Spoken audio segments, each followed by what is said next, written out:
required to also, okay, very quickly, we have been invested into by Ivy Cap Ventures last year. And we are now a growing team. We are doing significantly well between 2018 to 2022. The regulatory landscape has changed so fast for India and globally on sustainability. Governments are taking notice of it, whether it was COP26 or the preparation of COP27. You'll see there are so many changes coming up. Every month there is a new regulatory requirement on plastic waste management or water management or your emissions. Considering all of it, and governance is another aspect which keeps coming up. I mean, every other day you'll see in business news, there's a new business focusing on or facing a governance issue, and CEO has to resign or the director has to be thrown out for some lack of transparency.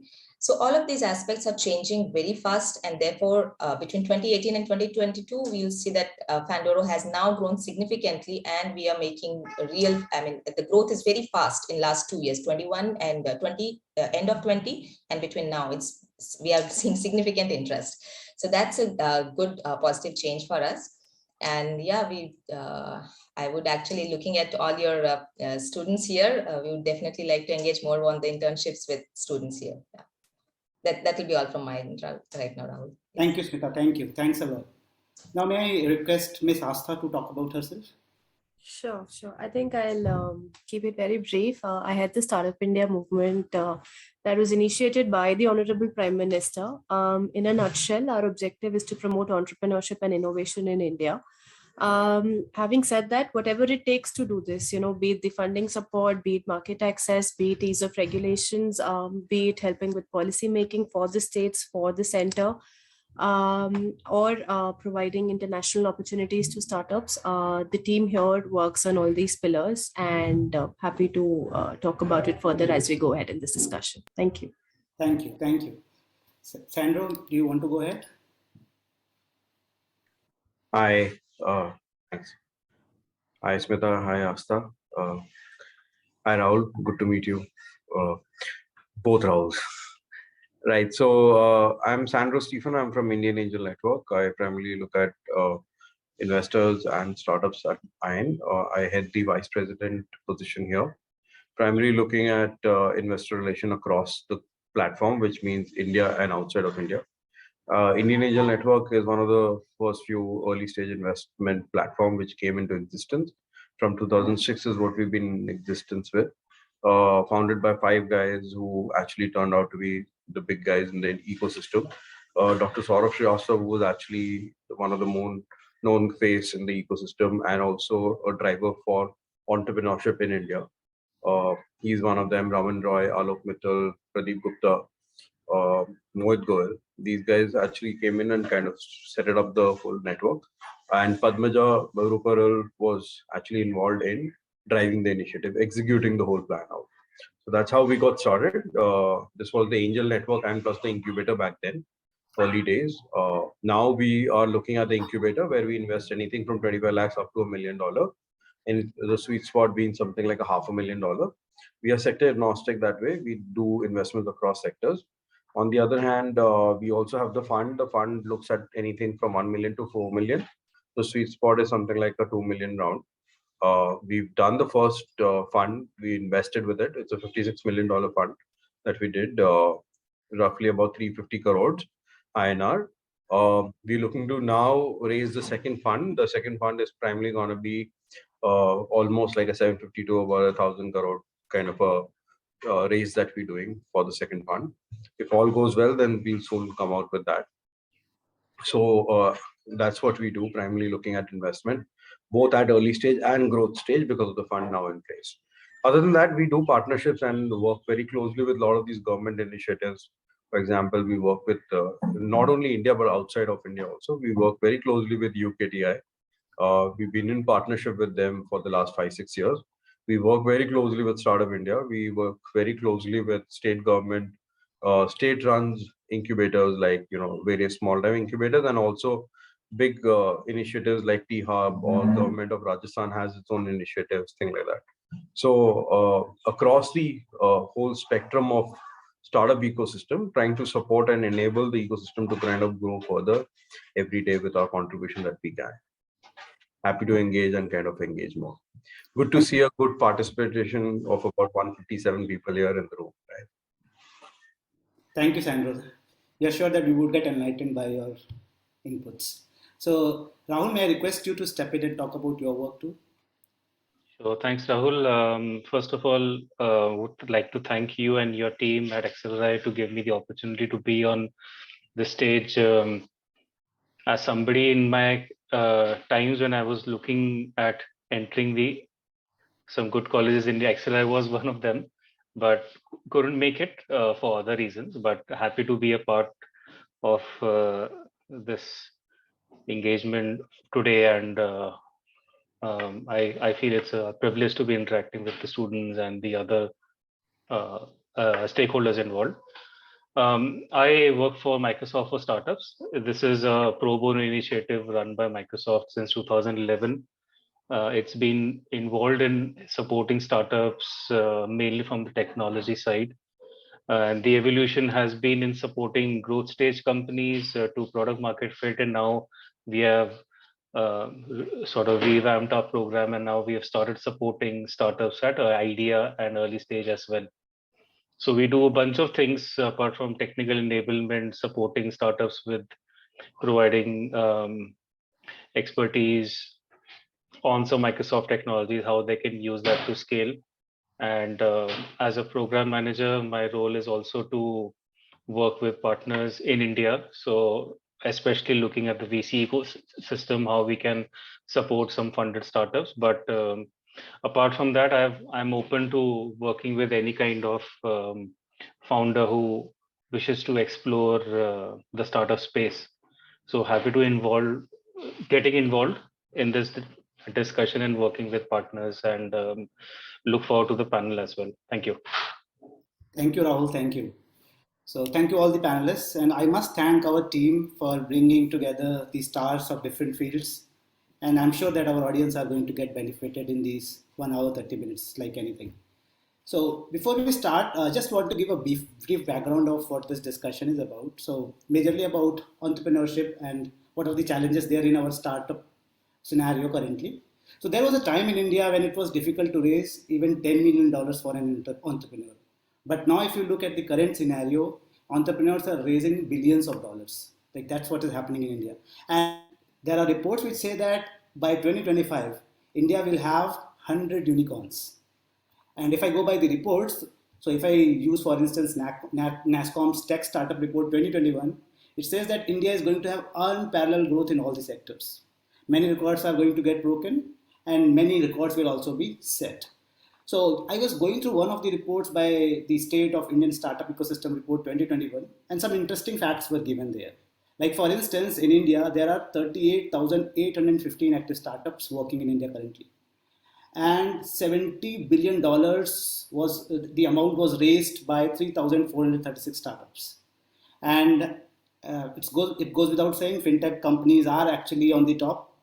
And definitely by 2025, we will have good number of unicorns. So we have a very bright picture, and we believe that all the startups will have bright future. But there's a parallel narrative running, which questions the growth and sustainability of these startups. And that's why our team diligently curated a few concerns. We converted them into questions, and we put forward those questions for the audience or for the panelists to comment upon. And that definitely is going to benefit the larger audience present here. So before we start, I would request Ms. Smita to take this question because it is majorly about startups. So this in this question, we would just want to know from you, like as an entrepreneur, because here you all have experience in entrepreneurship. As an entrepreneur, what are the challenges which you believe are out there for a beginner, which the entrepreneur should be mindful of?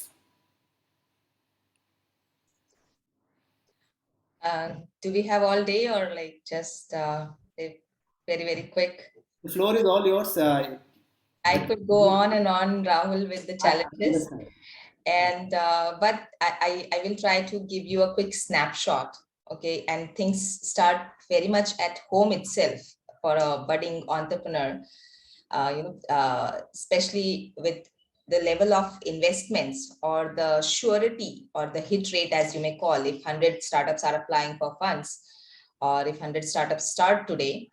So one is how many of them really survive after 3 years?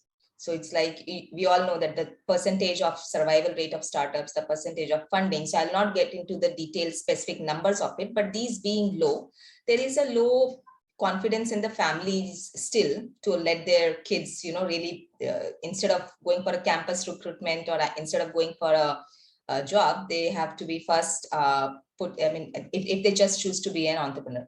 But once they even break that, barrier, and they finally do reach the circuit of, with their problems and trying to solve it, there are multiple issues. Firstly, okay, the good part is you can register businesses easier today compared to maybe 5 years back, 10 years back. There are a lot of regulatory ease which is coming in slowly. But the major problem is still with so many incubators, still with so many accelerators, the penetration of this support, is still limited to tier 1 cities, in my belief, or tier 2 at best. We are still not seeing a lot of this support going to the smaller towns and cities for those entrepreneurs. So building their ideas into a shape where they are able to really relate the problem with and their solution with the problem, showcasing the value.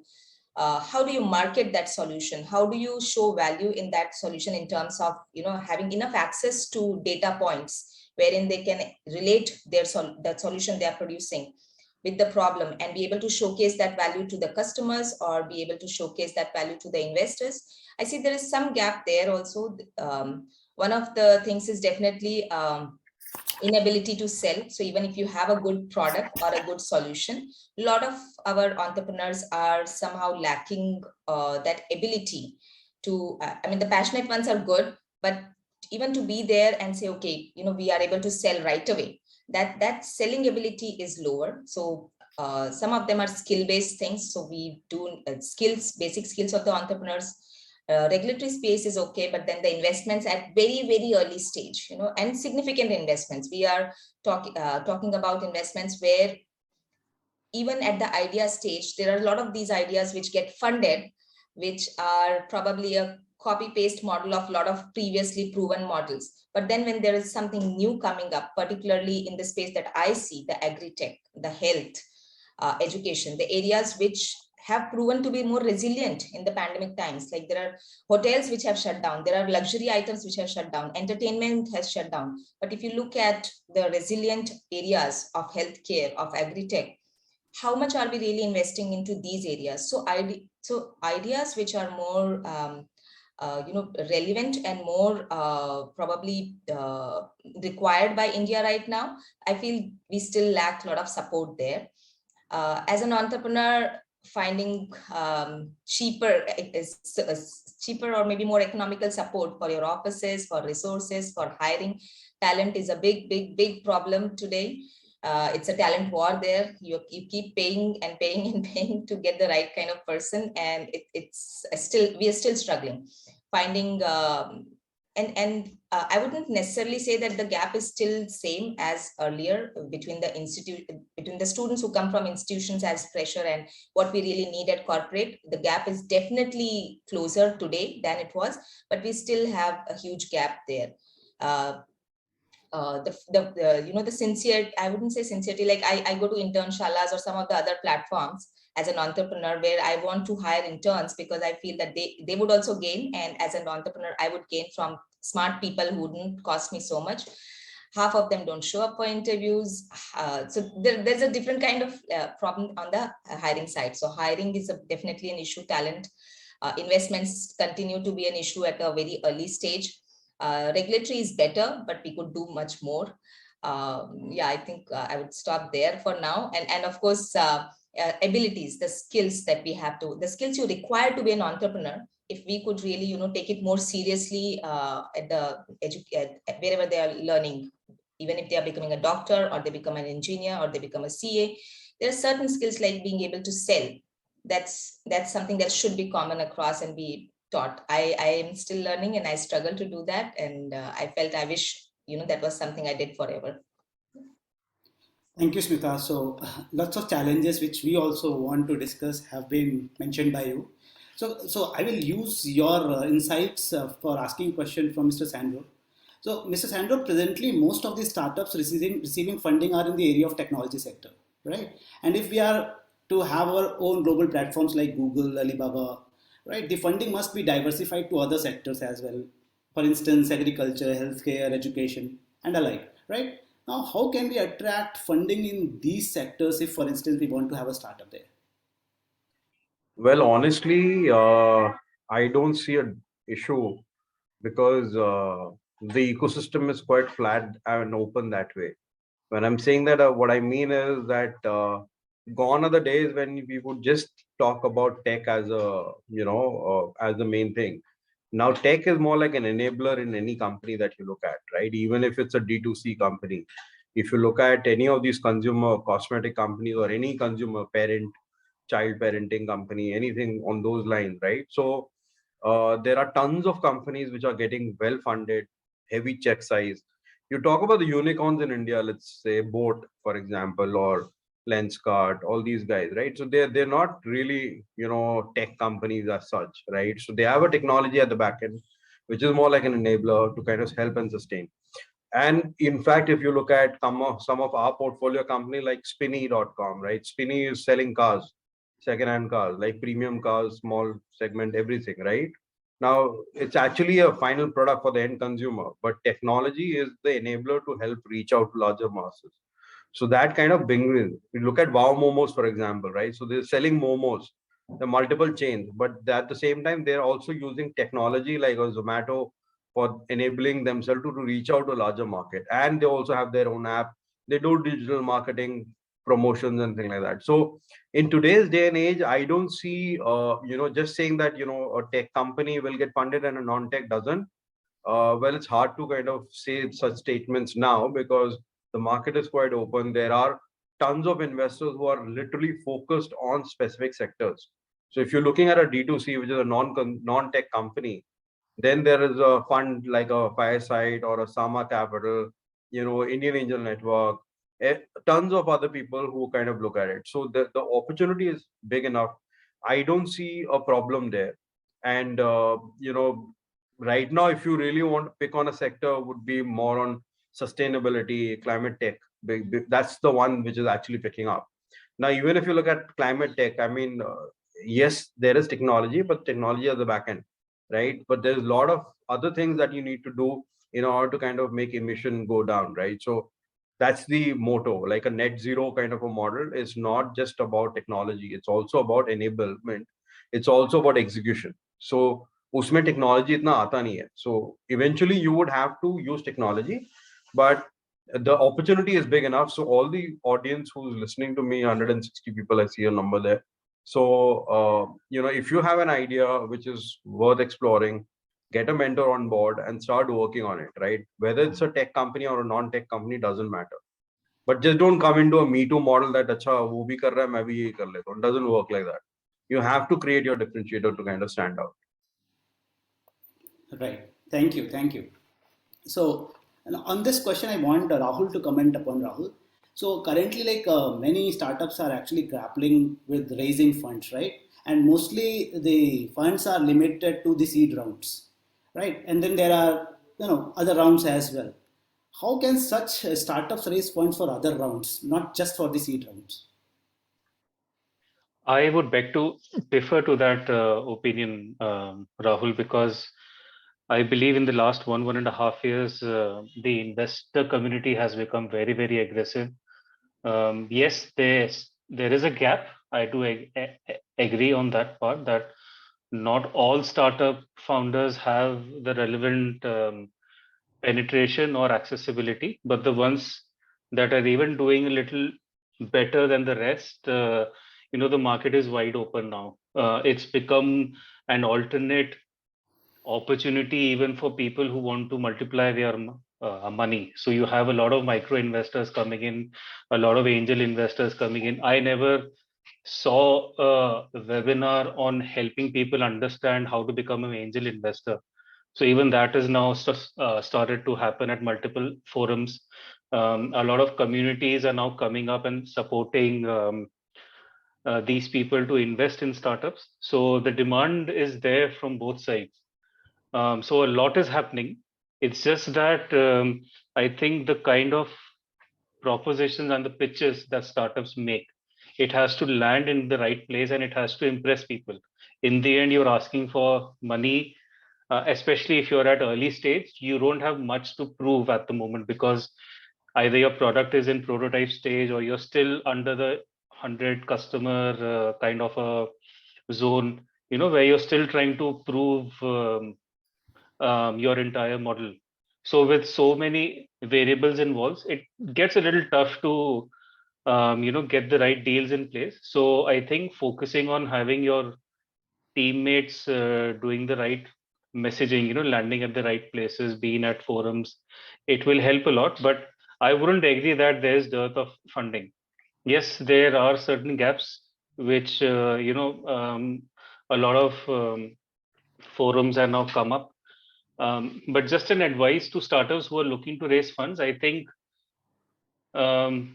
three things that they need to keep in mind is if they really want to do fund, if they really want to raise a fund, are they actually prepared to even take up that kind of source of income, source of investment? Because when an investor gets involved in a startup, a lot of dynamics are involved there. So many startup founders are not prepared. They only look at it at a milestone that we have started a startup. Why not just get some funding in place? But a lot of preparation is involved. A lot of compliance is involved. Your business metrics should be able enough to give the required money back to the investor while also ensuring that you're building traction in the market. So that's one area that startup founders should look at.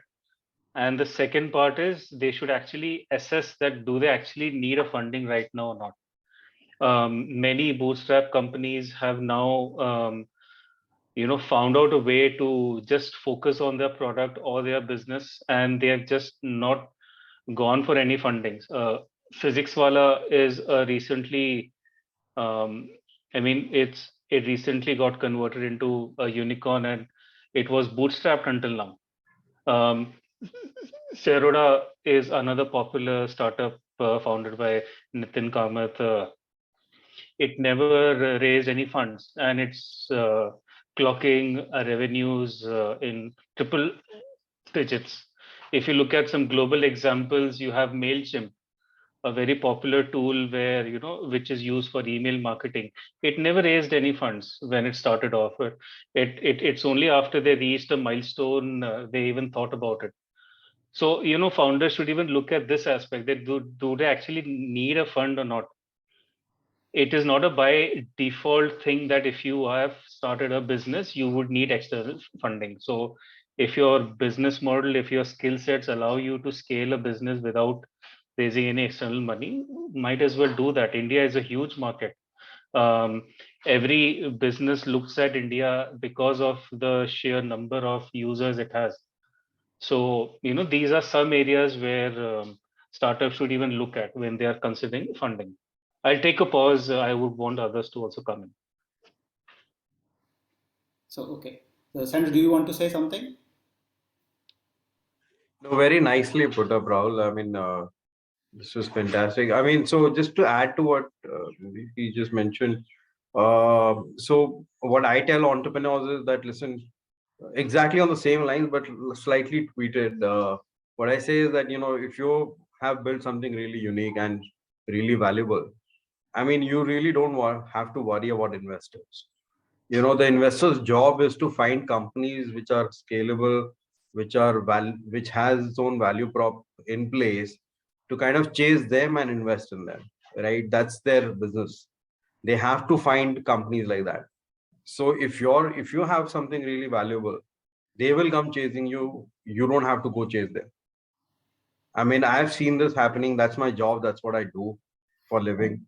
And it's not only me who's saying this. I mean, if you look around any of these investors, especially all the biggies, I mean, it's all purely based on, the value prop that you have. And obviously networking comes in place. That all is required, but then that's all something which is required at a later stage, right? When you reach a series B or a series C level. At the initial level, if you build something unique and your product is out there in the market, solving a real credible problem, investors will come sniffing you. I mean, there's no second thoughts around it. I mean, that's what I do, like I said, right? So it is, so you don't have to worry about, but yes, I agree that at an early stage, if you get funding, the scale gets a little accelerated. That happens. That's there. But you should always have your plan B in place. If the investor is not there, that should not be the case that, okay, now if investors aren't coming in, I should shut down my company. I get to hear a lot of entrepreneurs or budding entrepreneurs turn out to me and tell me what sectors you're looking at. I'll start working on something like that, and then I'll come raise money from you. I mean, honestly, ऐसे नहीं होता है. You have to find your problem. You have to find a solution on top of it, and then work on it. With whatever sector it is, doesn't matter, right? I mean, if you're really solving something valuable, things will work for you. Thank you. Rahul, am I allowed to step in? Yeah, please. But this is not fair, huh? 3 investors versus 1 entrepreneur, huh? Talking about investment. You have to have more entrepreneurs sitting here. But I think again, with due respect to what Rahul said and Sandro said, I think they both made a very valid point. Do you need that money? So that's a question you definitely need to ask yourself. Do you need the VC money? Because again, money comes in so many forms. And if a particular business model is not investable in the eyes of a VC, is it investable in the eyes of maybe a bank, maybe somebody who's providing debt, maybe a different kind of, maybe an angel investor? And not every business is scalable today. What I am seeing, particularly like Sandra was talking about, sustainability, climate tech, agri-tech. Now, even if it remove, let's drop the tech word from there and say, let's solving the climate issues, solving the agricultural issues, solving the healthcare issues. What is happening there is the models which we are seeing are more replicable. You find a solution, it can be replicated in 100 districts, let's say. That may not be a solution which can, skyrocket or be globally scalable kind of solution, because these are very geographical, very, very specific problems we are solving with very specific solutions for specific geographies. And in which cases, of course, again, they don't become that investable, particularly in segments of agriculture. Now, because of COVID, what we saw was that this agriculture supply chain kept a lot of these agri-tech startups afloat. They kept them working. And the need to enhance these farming operations quite drove the investment activities there, particularly in farm management software, IoT, and some other categories up there, where we actually saw quite a few jump in investments. But the whole focus still continues to be on digital technologies. And if you see that if we come to the innovations in agri-food, life sciences, or any kind of research-based solutions, where who is going to pay for those 99 bulbs that did not light up? That final 100th bulb, everybody wants to invest on it, right? Yeah, this is how you actually light a bulb. But then who is paying for that research where we have constantly been working on, and we went broke, couldn't do that? So there's different kind of maybe funds, support, maybe what do you call them, the foundations, that the grants that you give. So you maybe if entrepreneurs are aware, or maybe if the penetration of such grants and such funds go all the way to tier 2, tier 3, tier 4 cities, that will be a bigger success for investment in India. Because tier 1, tier 2, deep tech and tech, those are solved areas where I clearly agree with the investors here and representatives that investment is not a challenge there, whether it is D2C, whether it is deep tech, whether it is any of these areas. It's not a challenge. We're talking about a challenge in the bigger part of India. Thank you, Smita, for... Do you want to say something, Chandru? Yeah. So, I mean, rightly put, I think I'm going to just take away Astha's opportunity now, because, if you look at just addressing to Smita's problem statement that she quoted, if you look at Startup India's and, initiative that's been driven across India, and these are in partnership with the funds of fund, which are also deployed to incubators in tier 2, tier 3, tier 4 towns. I mean, I am personally part of two top level incubators. One is IIT Patna. Now, you can't call that a tier 1, tier 2. It's clearly tier 3. All research work based both on agri-tech and biotech. That's what they look at. Then I'm part of the IM Koikod, which is again a tier 3 town in Kerala, which again looks at investing in very early stage work. Now, yes, I agree. The amount of inflow of funds compared to a tier 1 is probably not happening in a tier 3, tier 4 town. But there is a substantial amount of money which is now going in by the government initiative. That's one piece. Other than that, there are a lot of grants, a lot of initiative departments. Like in agri-tech, we have NABARD, which is kind of doing a lot of initiative. Now, you have to be at the right door. That I agree. Now, that could be a challenge. That's a different problem to solve. But funding is there. Funding is there at every stage, even at the idea stage. But yeah, you have to be at the right door. You know where to kind of reach out to. Now, every sector in itself is pretty big. So that I think, probably Asta and the team could be able to kind of elaborate on that. But yes, there is happening. And honestly speaking, in a tier 3 town like Patna में कोई agri-tech problem solve कर रहा है, वो सिर्फ उतना ही कर पाएगा, right? So उसको पटना से बाहर आना पड़ेगा to make it big enough, right? He have to go to other 3, 4 towns. For that, he would have to then eventually move and build a bigger technology team and all that. So that's also happening. So yes, there is a slow movement, but there is a significant movement, I would say. I mean, I see a brighter story to it, to be honest. Thank you, Sandro. Thank you. Because we are running short of time, we have a paucity of time, and Asta has not spoken anything yet, so I have to come back to Asta as well, right? So, Asta, as you have been working very closely with the Curvevect, right? So, we would like you to comment on the regulations or regulation-related issues which are faced by entrepreneurs. Why am I saying so? I will tell you. Because according to the World Bank's report, India is at the 136th rank for starting a new business in India. So how a budding startup, budding entrepreneur can actually start his or her business in a country like India, where it is so very difficult to start a business? Dr. Rahul, and thank you, Sandro, for adding on my behalf on the earlier question. Definitely, I think not repeating the fact that funds are there. You just have to find that niche for yourself and build a product that's more sustainable. But what you need before that, and Dr. Rahul, to your question, is the fact that we at Startup India believe when we started also, the idea was to reduce the compliance burden for the entrepreneurs, right? And you should focus on your core job of building a business. Everything else should follow in place. So while we have jumped a lot numbers in the ease of doing business rank, but on ground, how that translates is that one, what we ensure is that there's self-certification for startups on a lot of laws, which includes 9 labor laws and environment laws, which means that there will be no inspection at your place and unless a complaint is raised. And trust me, it's not an easy task to handle labor inspectors and things like that. So wherever feasible, we try and carve out a self-certification law where you just self-certify. A very ambitious project has now been taken called the National Single Window Clearance, again by Invest India, which houses Startup India. What that project does is that you just have to fill a form, which is know your compliances, know your approvals. You map your sector, you map your city, state where you want to set up what product, and it will throw up a list of all the compliances you need from the center, from the state, and through that portal only you can apply.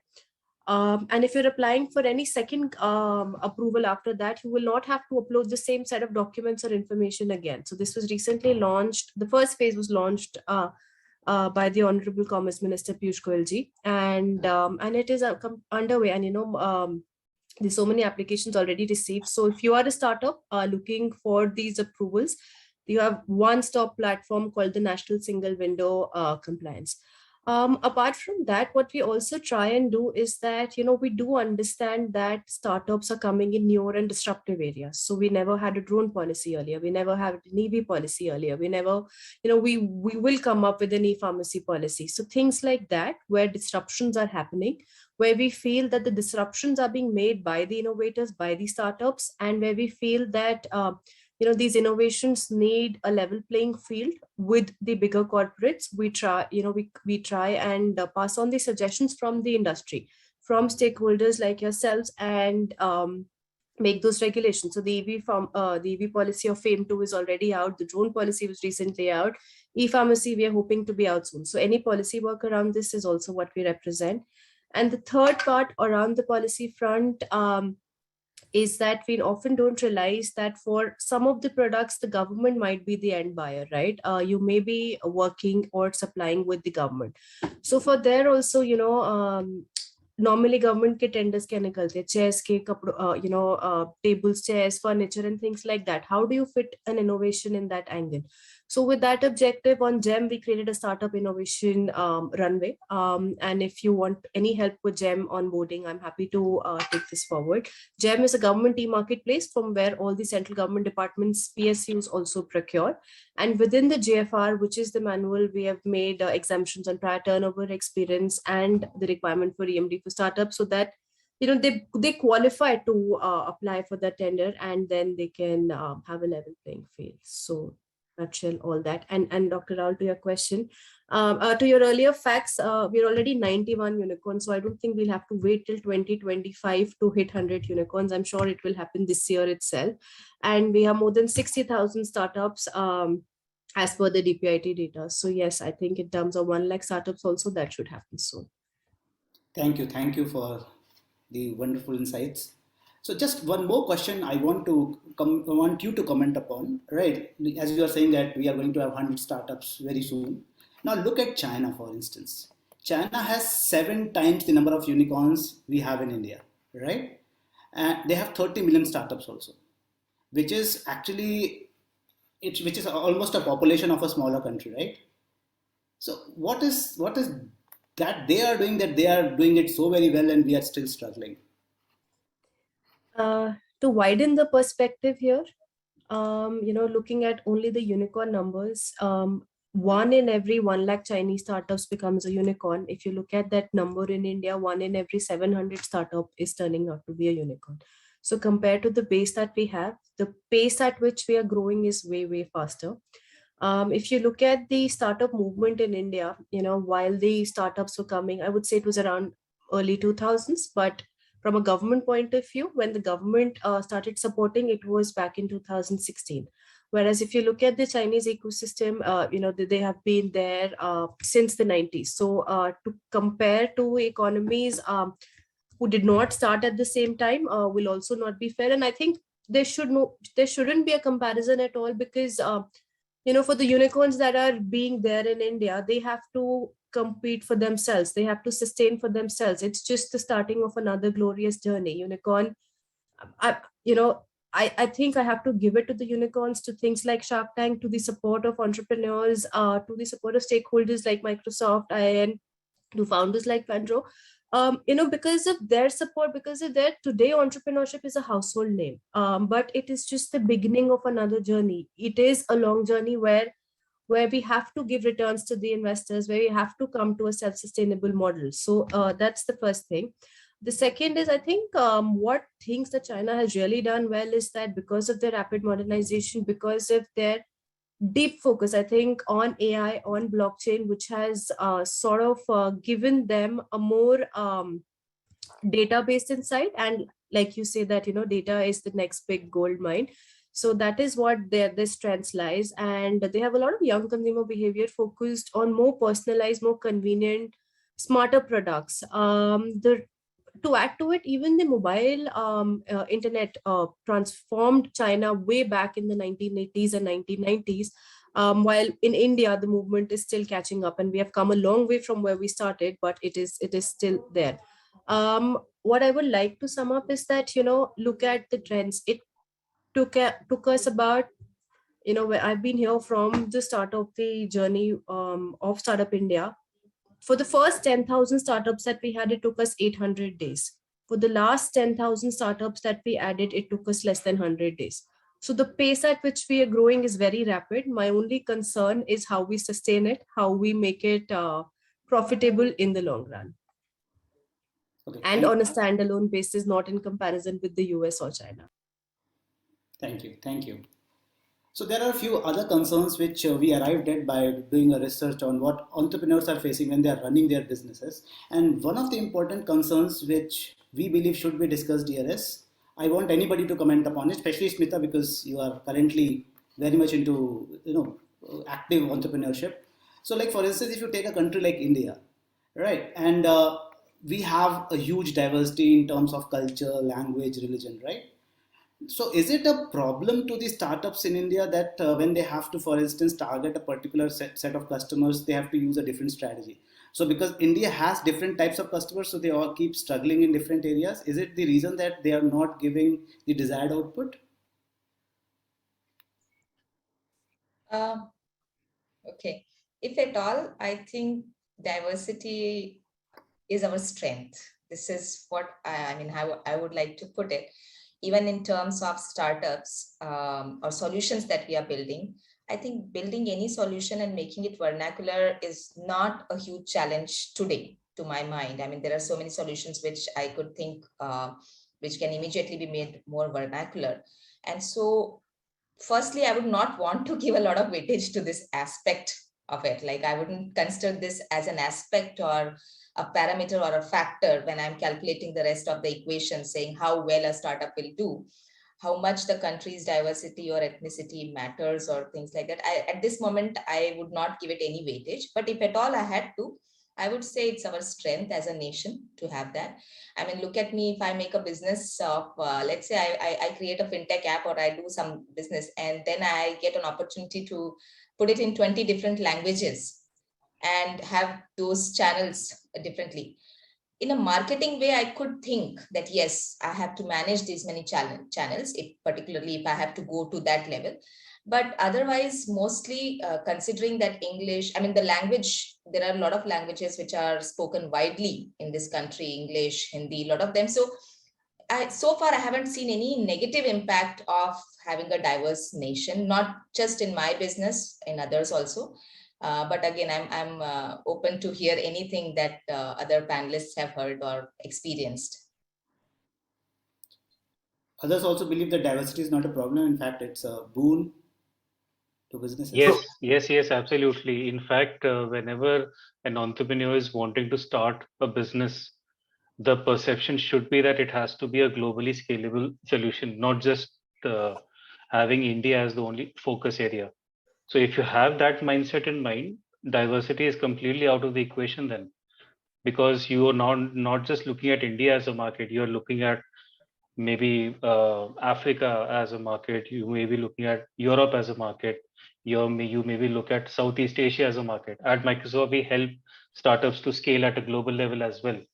So if you have that kind of a mindset, I don't think diversity should be looked up as a problem. It's actually an opportunity, because you can then enable your business to get as many customers on board, I mean, if we, right, since we started off with India as a market, we have 22 languages in that's incorporated in the Constitution of India, which itself gives you so much opportunity to tap in the market.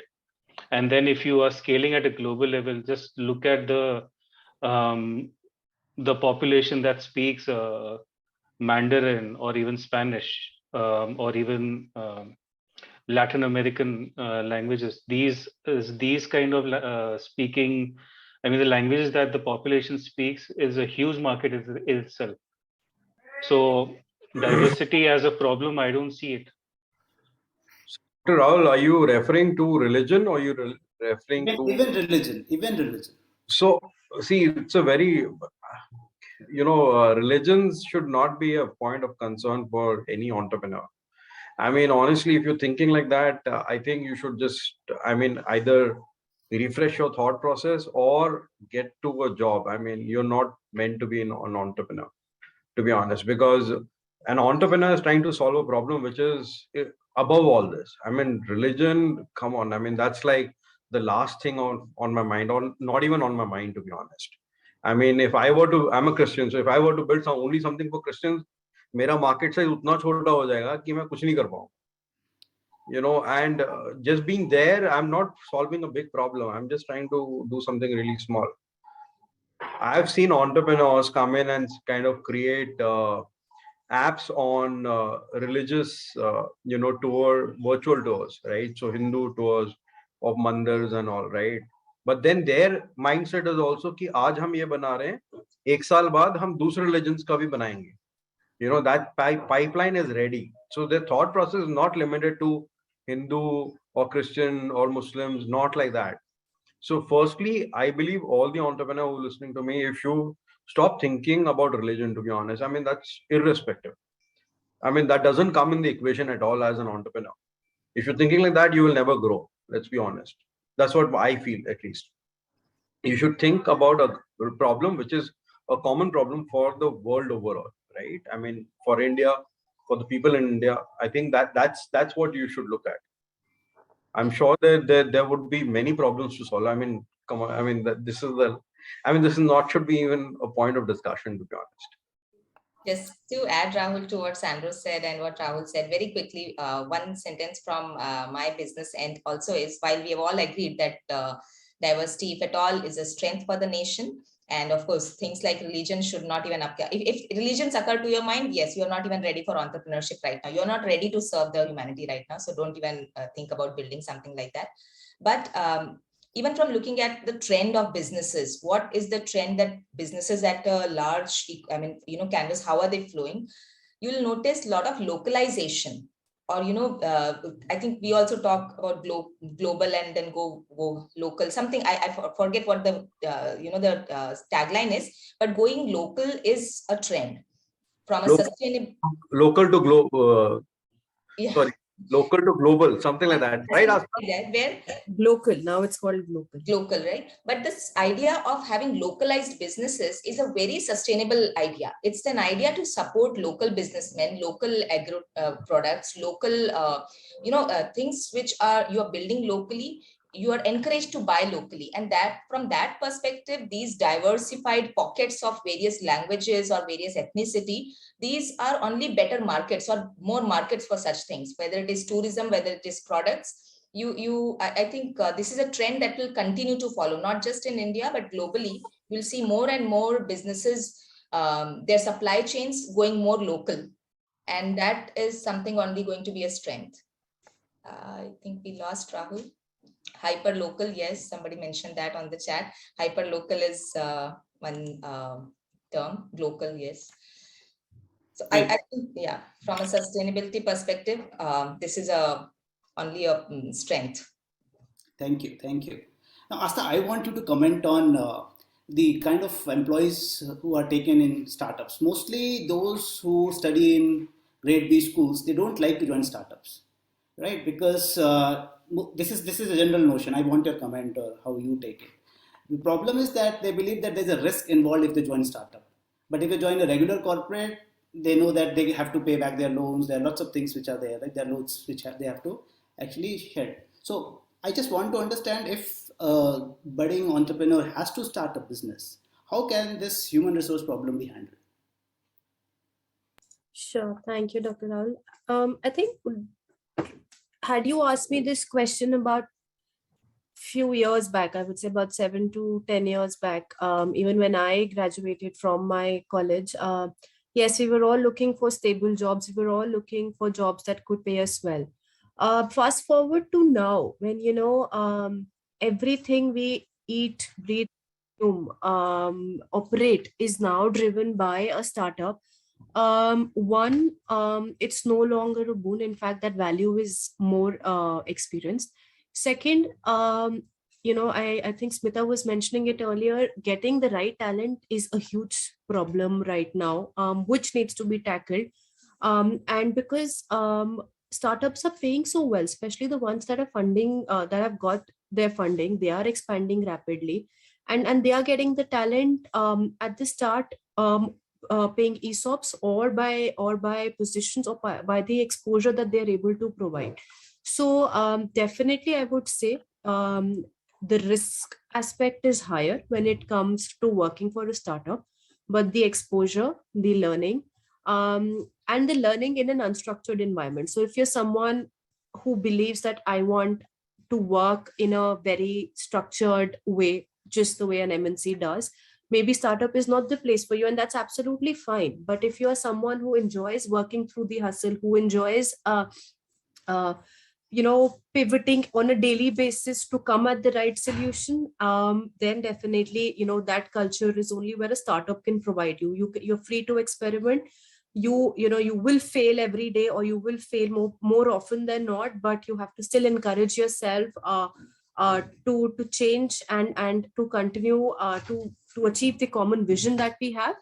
But even in B schools, I think, I don't remember, but I just recently read the highest paying jobs were now being given by startups, by big by the unicorns, and that talent is being picked up not just from the B schools, um, but from the investors as well. And I know personally there are so many investors now who are looking at startup experience. So even if you work for a startup that failed and that did not do well, they value that experience so much, because you have your learnings to add, and you will ensure that the startups they're funding will not repeat the same mistakes.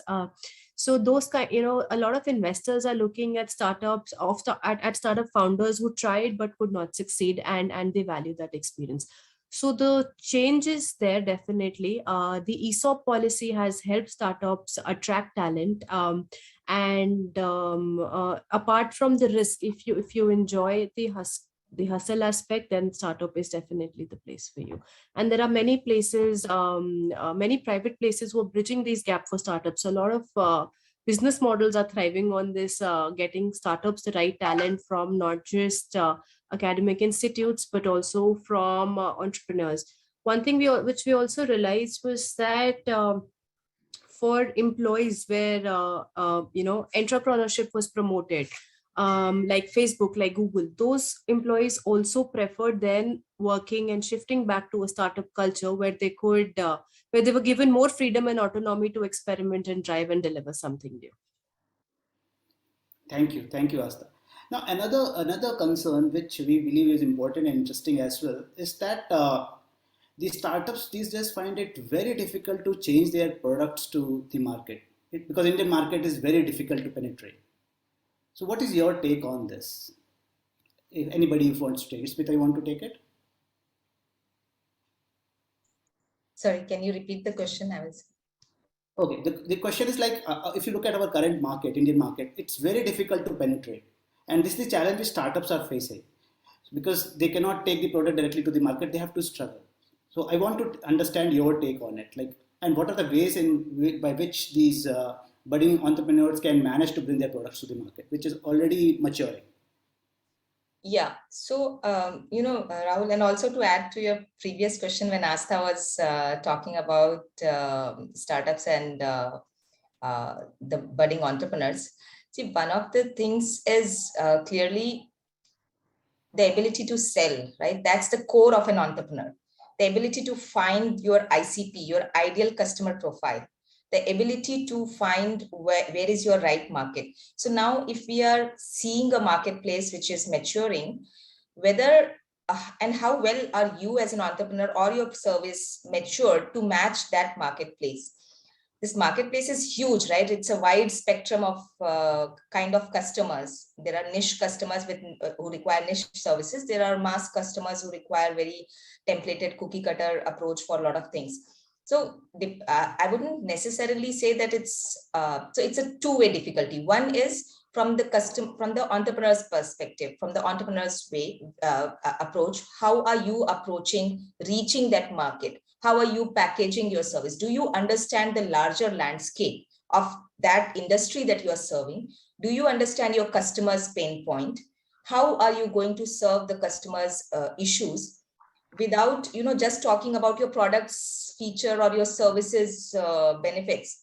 What you are selling is something, yes, they are interested in knowing, but even to make the customers interested in it, you have to be able to study that entire gamut of things to be able to sell.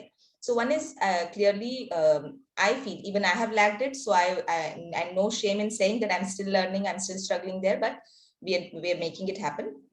And there is, even if there is a mature market, there are competitors, there are channels to understand, and there is enough understanding in terms of there are mentors, there are incubators which could help you learn these things.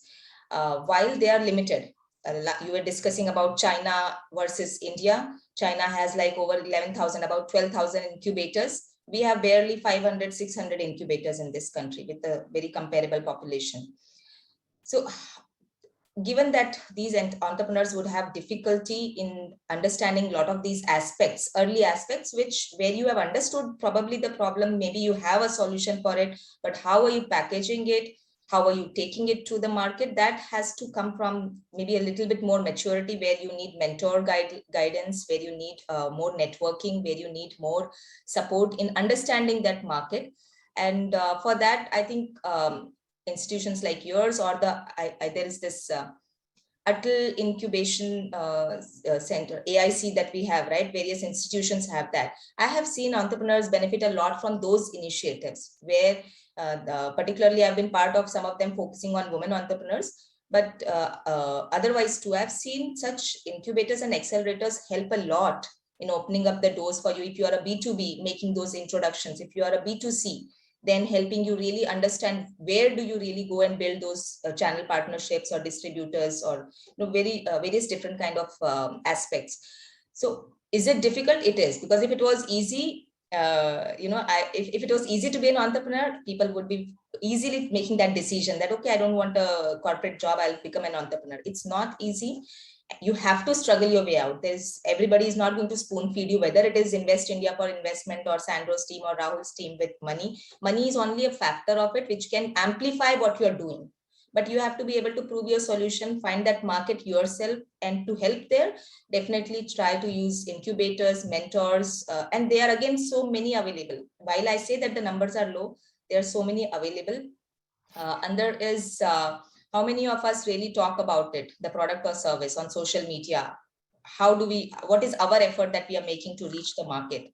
So once you start doing that, I felt that at least that problem gets solved. Of course, the nuances need to be polished over a period of time. You'll truly understand how do you really sharpen your offering. But the starting point is to be going to a mentor or an incubator or an accelerator, trying to leverage these.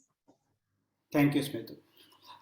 So coming back to Rahul. Rahul, just want to know your take on the innovation in companies, right? Like if you look at Indian startups, many of the Indian startups, what they are doing is the replication of what is already done in other countries. And that is the reason that most of these startups, they get shut down after 2 or 3 years, right? So when it comes to, for instance, like you are into investing and even Sandro is into investing, how do you look at innovation in our country? Even if you look at our patent numbers, it's way below China or other countries. So what is your take on this? So I think innovation still needs to be catalyzed. It's not happening the way it should be done. And looking at the patent numbers also does not excite most of us, because if you actually drill down and look at the submissions that have happened and the kind of patents that have been awarded, it's nothing close to what in general we would recognize as innovation. That's number one. Number two, if we are looking at even copy pasting global ideas into the Indian market, even that's good, because copy pasting is one thing, but executing it and making the business sustainable and profitable is a skill set in itself. And if you're able to do that, there's no reason why you should not be doing that in the first case. I think, and the third part is at the corporate side. Many large corporates that are in India still don't understand how they should work with startups and how they should be embracing innovation. So it's broken at all levels. And we recognize that we are doing it. I mean, we are talking to people every day and coming up with these things. But as we all have been discussing in the past, Varna, that opportunities are immense. It's just that you need to find the right mix of people, because the kind of people that are needed to drive these initiatives. So corporate innovation, people in large corporates who understand the startup ecosystem, understand startup cultures, people in the VC community who understand how startups work, what does it take to build and scale a business?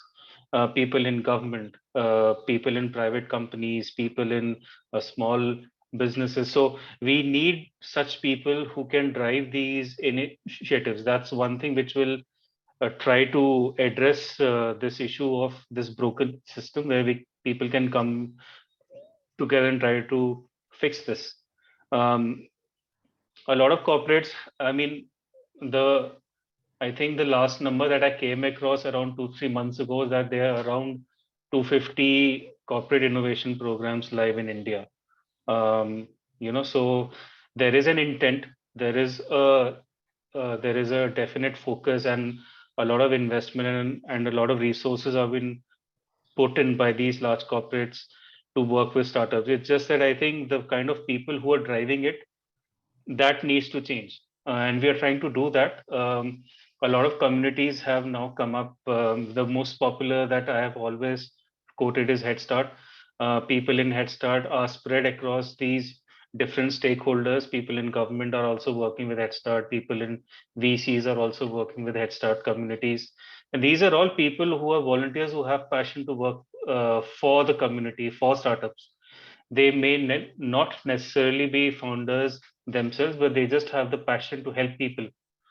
So such people, when they come together, try to fix things that need a lot of assistance. That's where I think the traction is, because now there is a lot of visibility, even at all levels. Microsoft itself is a corporate. We have been having challenges to work with startups, but I think the way the startup program that we drive has been designed in a way that we are funneling startup innovations to our enterprise customers. That has really given us a good USP to really, push these innovations to enterprise customers, and we have been successfully doing that. It helps us to convince enterprises to adopt innovations. It helps us to work with startups to enhance their solutions, so that they are not only working in a specific country or working in a specific industry domain, they can expand themselves. So work is happening. You need more and more people coming up and doing these things day in, day out. It's a very thankless job of just making sure that you are program managing all of this together, but it's not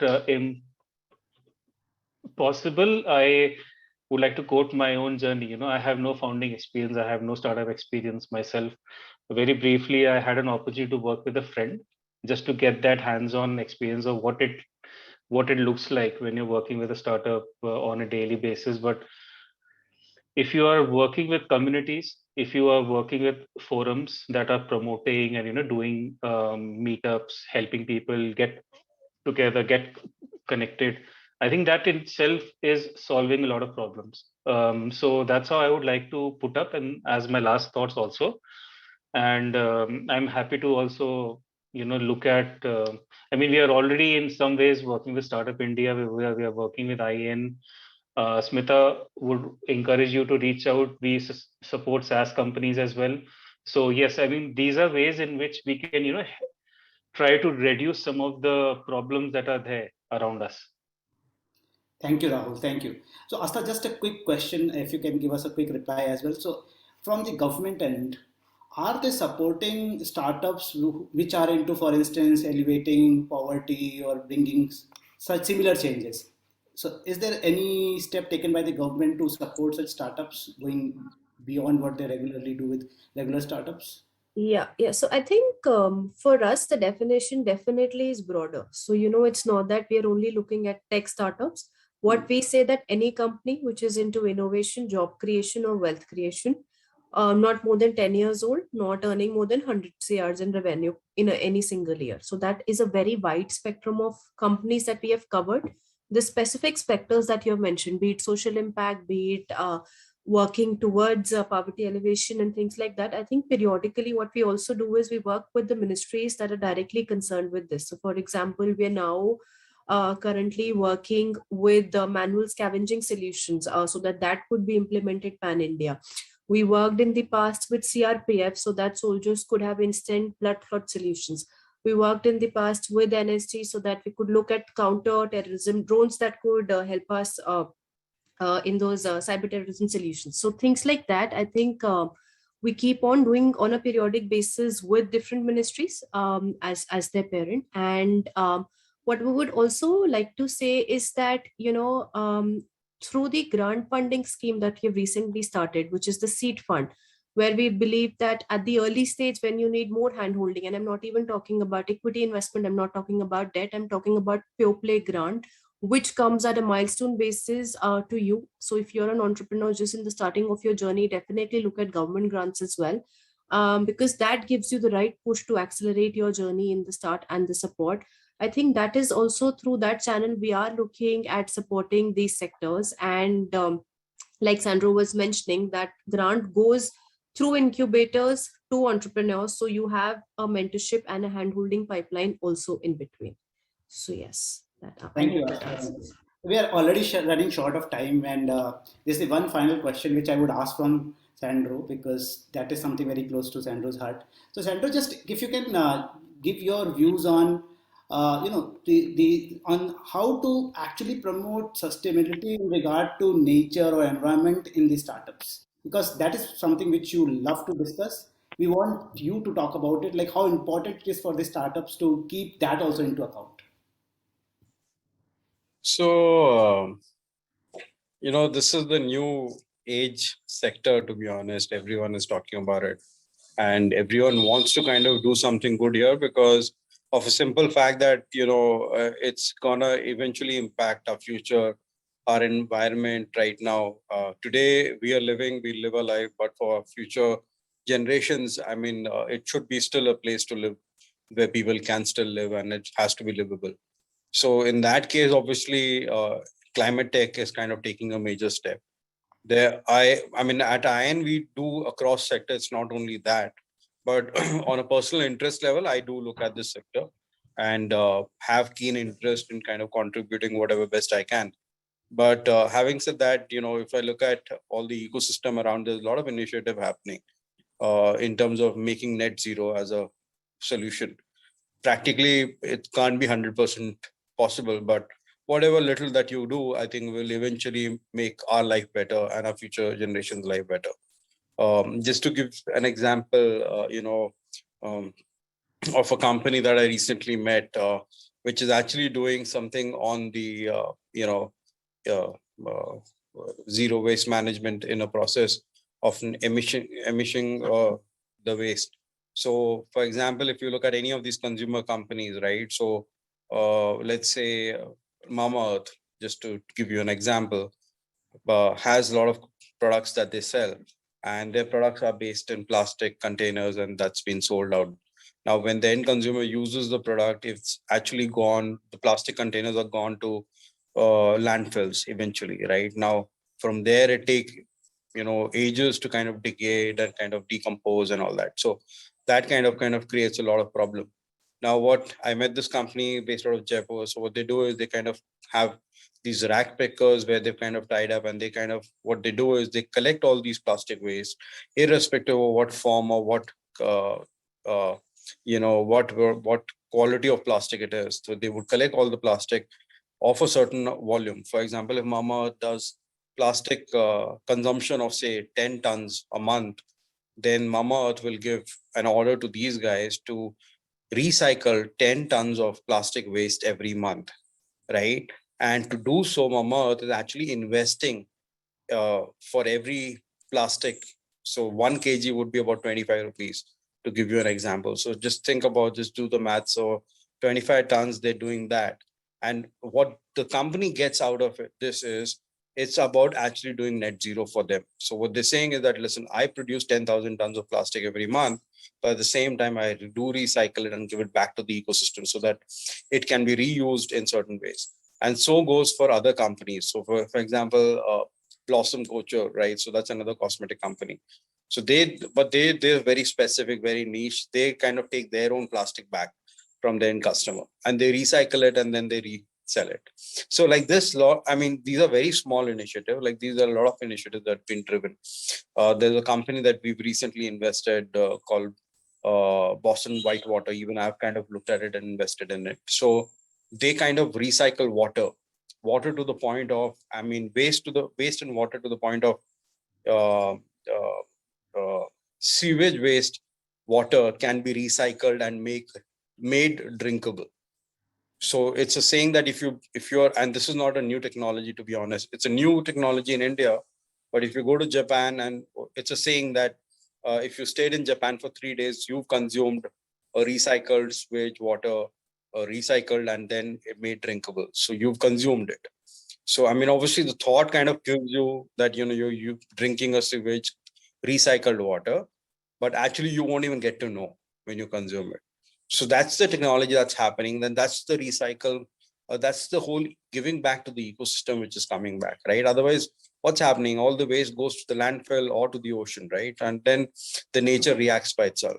And that's something that one should look at. And this is something that at a global level, the whole ecosystem is looking at it. And then at India also, large corporates, VCs are stepping into it. The recent, I mean, last week news was that Avana Capital, which is again a fund which is based out of Bombay, are looking at raising about a $250 million fund only on climate tech, right? So there are interests being generated. There are a lot of initiatives being driven by entrepreneurs in the ecosystem, which are kind of pushing things around, right? So it could be both. It doesn't have to be that you have a product which will kind of do recycling. I mean, it could be you are the enablers to that. So that could also be an initiative, right? So it could be in all aspects. Thank you, Sandro. Such a beautiful thought to end our discussion with. So we are closing. I thank Astha, Smita, Rahul, Sandro, everybody. I'm sure that our audience is immensely benefited by your inputs and insights. Now it's over to our official thanksgivers, Sarvesh, and I guess Priyanka will give the vote of thanks. Thank you, sir. Thank you, everyone. Before we wrap up this session, I, on behalf of the batch, would like to express my heartiest gratitude to each of our panel speakers for enlightening us with some of the valuable insights on the key challenges being faced in the emerging startup ecosystem. You addressed all the challenges like the talent acquisition and financial hiccups in the beginning stage of startups. There was also a highlight on funding of startups who are clear with their vision and mission, the various factors involved like business models, skills required for funding. The diversified solutions to problems faced by the common man could be scaled to cater a wider audience and geography. There was also an emphasis on the need of inculcating the right attitude and skills from an early learning age to dive into the entrepreneurship platform. There was also a healthy discussion on the need to leverage the support for initiatives which are relevant and create value to the society. The innovation aspect of startups was also briefly explained with the importance to growth and sustainability. Some key points on government inclusion in the startup initiatives were also highlighted. Thank you all for your contribution. I also thank Rahul sir for seamlessly moderating the session. Thank you, everyone. Thank you. Thank you all. Thank you, everyone. Thank you. Thank you. Thank you. Thank you. All the best.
At XLRI, we focus on a management education framework that is integrative and offers students an opportunity to develop and pursue new ideas at the same time.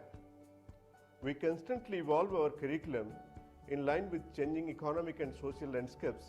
Besides the flagship programs, XLRI has added many new executive and certificate programs over the years to meet the growing demand of various industry sectors. Our virtual interactive learning program and entrepreneurship programs are our two key offerings.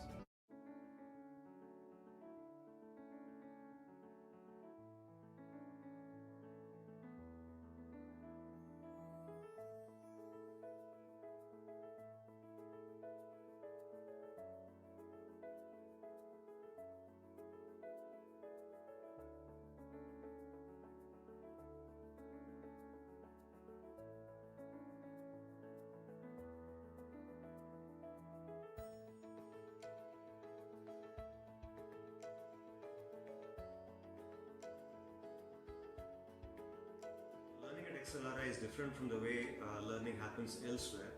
One reason is because of the use of cases. We use cases to relate academic concepts with industry application.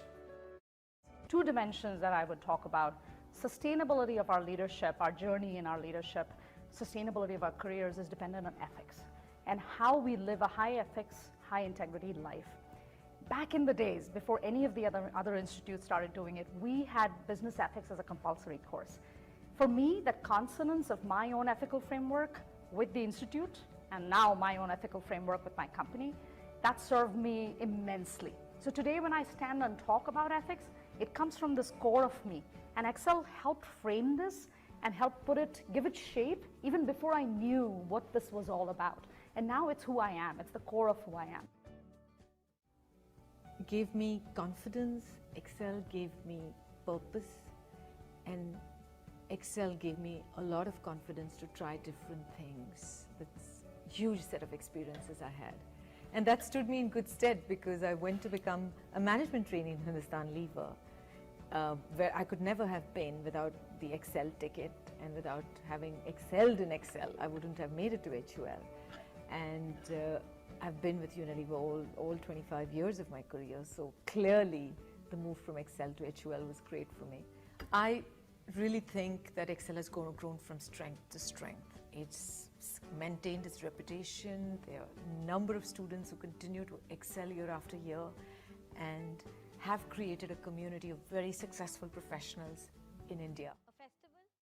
I've gone on to sell disposable diapers to Indians who don't even throw away the wrappers, forget about throwing expensive diapers, selling pizzas to Italians, and now of course selling shoes back in India. Excel is what's taught me the marketing, the consumer insight, all of that. Completely the credit goes to Excel.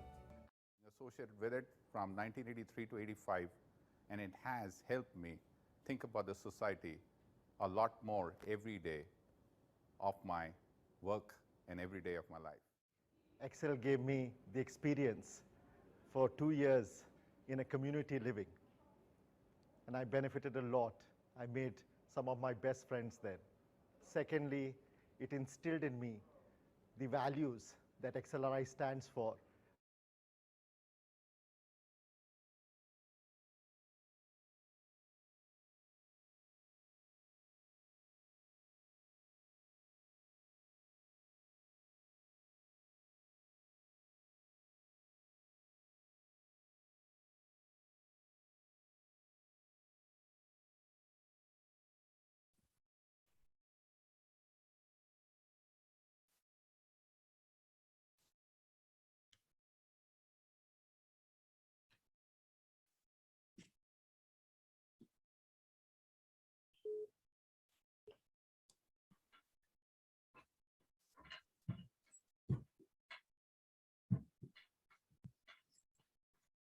Good afternoon, everyone.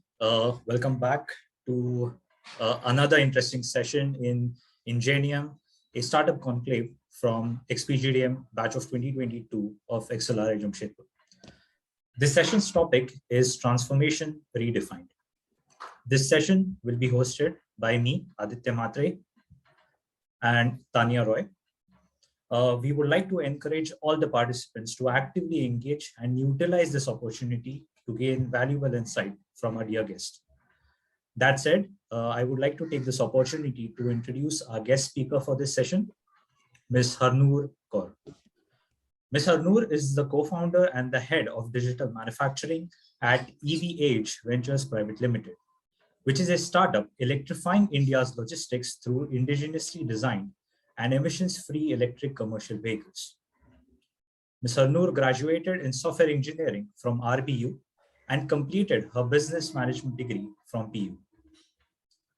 She has undergone training at SCL, Department of Space, Government of India.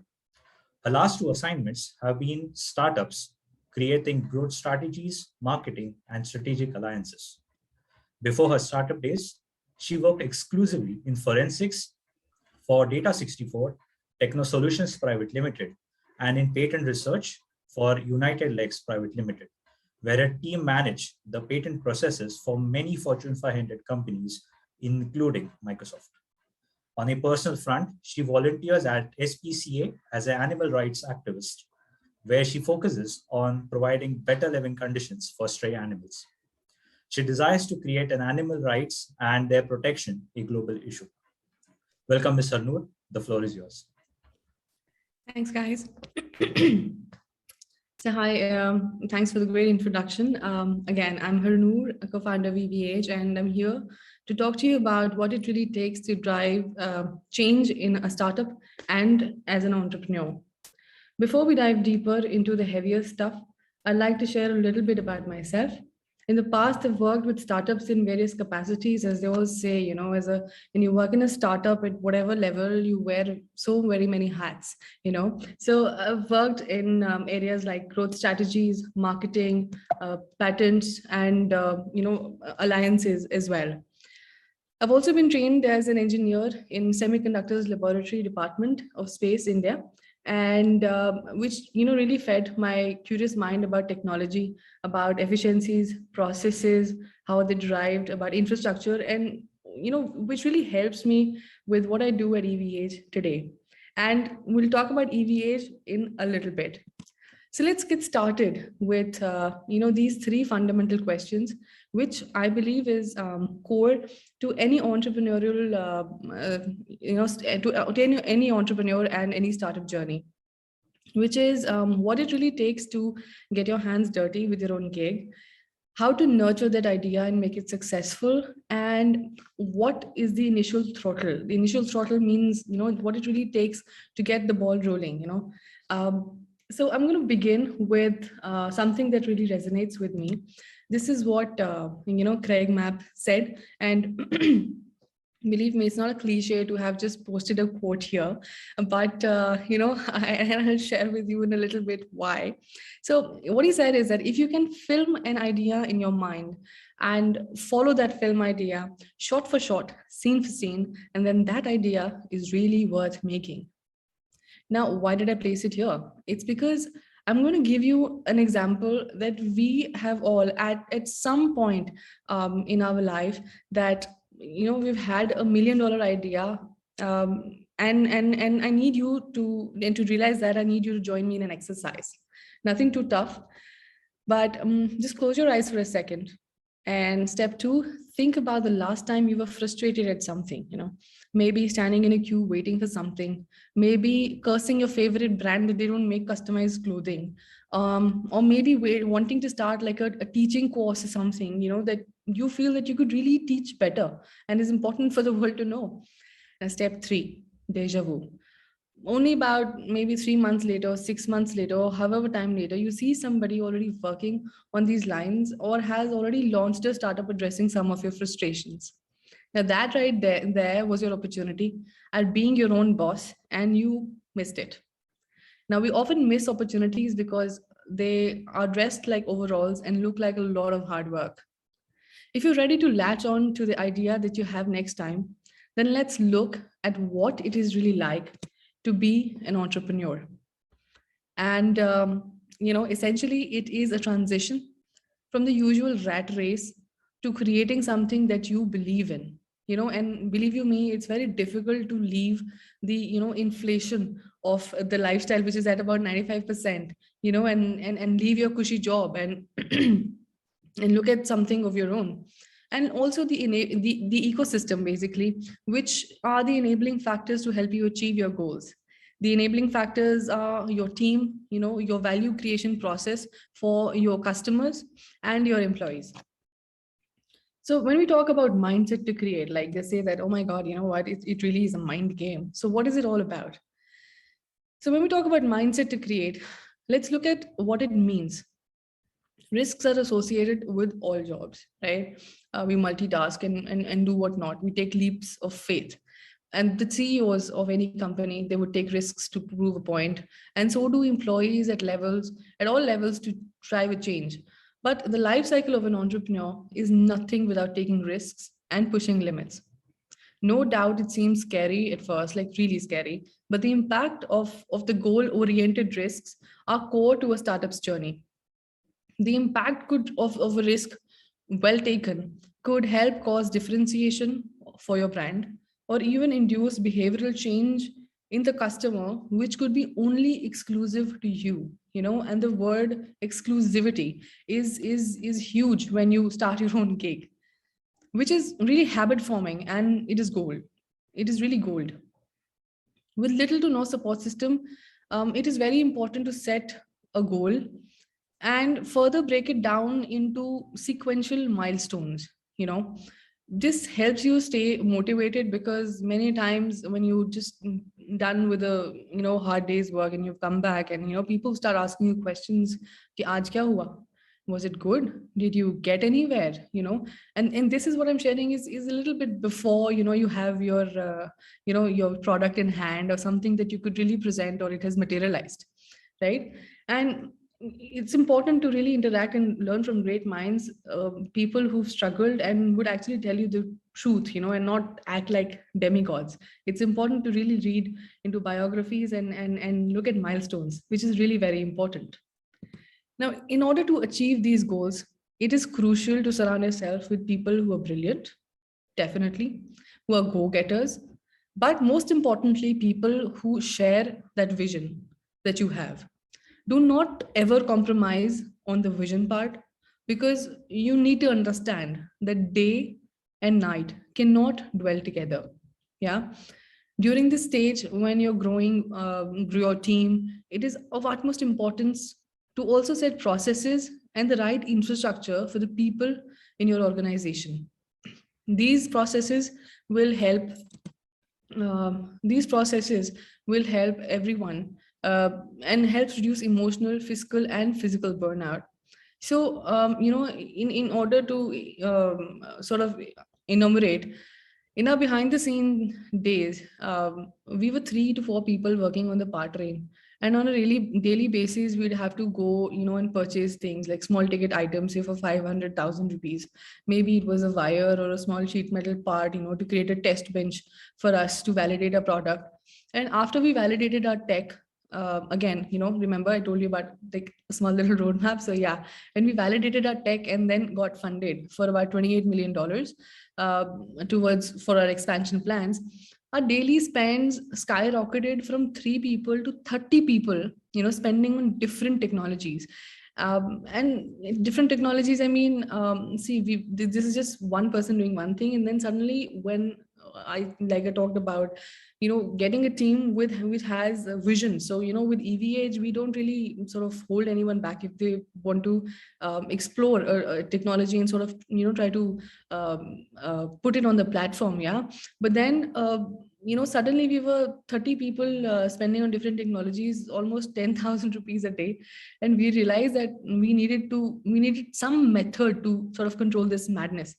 And we had to go back to the drawing board to set up processes, protocols, and infrastructure in order to create checks and balances to map our spendings, you know, with immediate goals. So let's say that tomorrow, if I want to make a flying car, it's very important to have, you know, some, you know, segments sort of sorted and not just start thinking about, you know, how should that console be, because that will be entirely different than what a simple dashboard would, you know, look like. So, you know, and that's what they say. It's a very wise old, you know, American saying that if you can take care of your pennies, the dollars will take care of themselves. Now that we've looked at the entrepreneurial journey, let's look at what it takes for a startup to sort of drive change. Yeah. And that's focus, a focused vision. And the reason I'm choosing the word focused is because you cannot measure how far you've come if you don't have a fixated reference point. Remember the coordinate system, 0, 0 along the X and Y axis? And those reference points are your starting coordinates for the goal that you have today. And just in case you pivot, remember that you might be starting from 0 for that particular changed goal. To elaborate with an example, an insight from our journey, essentially when we were done, we had made our complete vehicle with the robust powertrain, the battery motor controller. There were many other manufacturers, both of the vehicle manufacturers, complete OEMs as well, in various capacities, who wanted to wanted us to become their powertrain suppliers, or and do bodies for them, right? But trust me, we could have minted like decent amount of money for that, but we knew, and this is why I'm sharing this, is because this was pre-funding days, right? We were not funded at that point in time, so we could have minted decent amount of money and would not have had to part with any amount of equity, right? But we knew that we could be more than an auto part manufacturer. It was a focused vision of aiming to be a mobility solution startup and not just any other auto part maker that really helped us to steer clear from short-term gains. Another factor very crucial for a startup to drive change is product innovation. And that is basically the brilliance to be able to encapsulate, the expectations for your internal and external stakeholders. Your employees need to be on board with what your customers expect from you, your product or services, so that the synergies can map.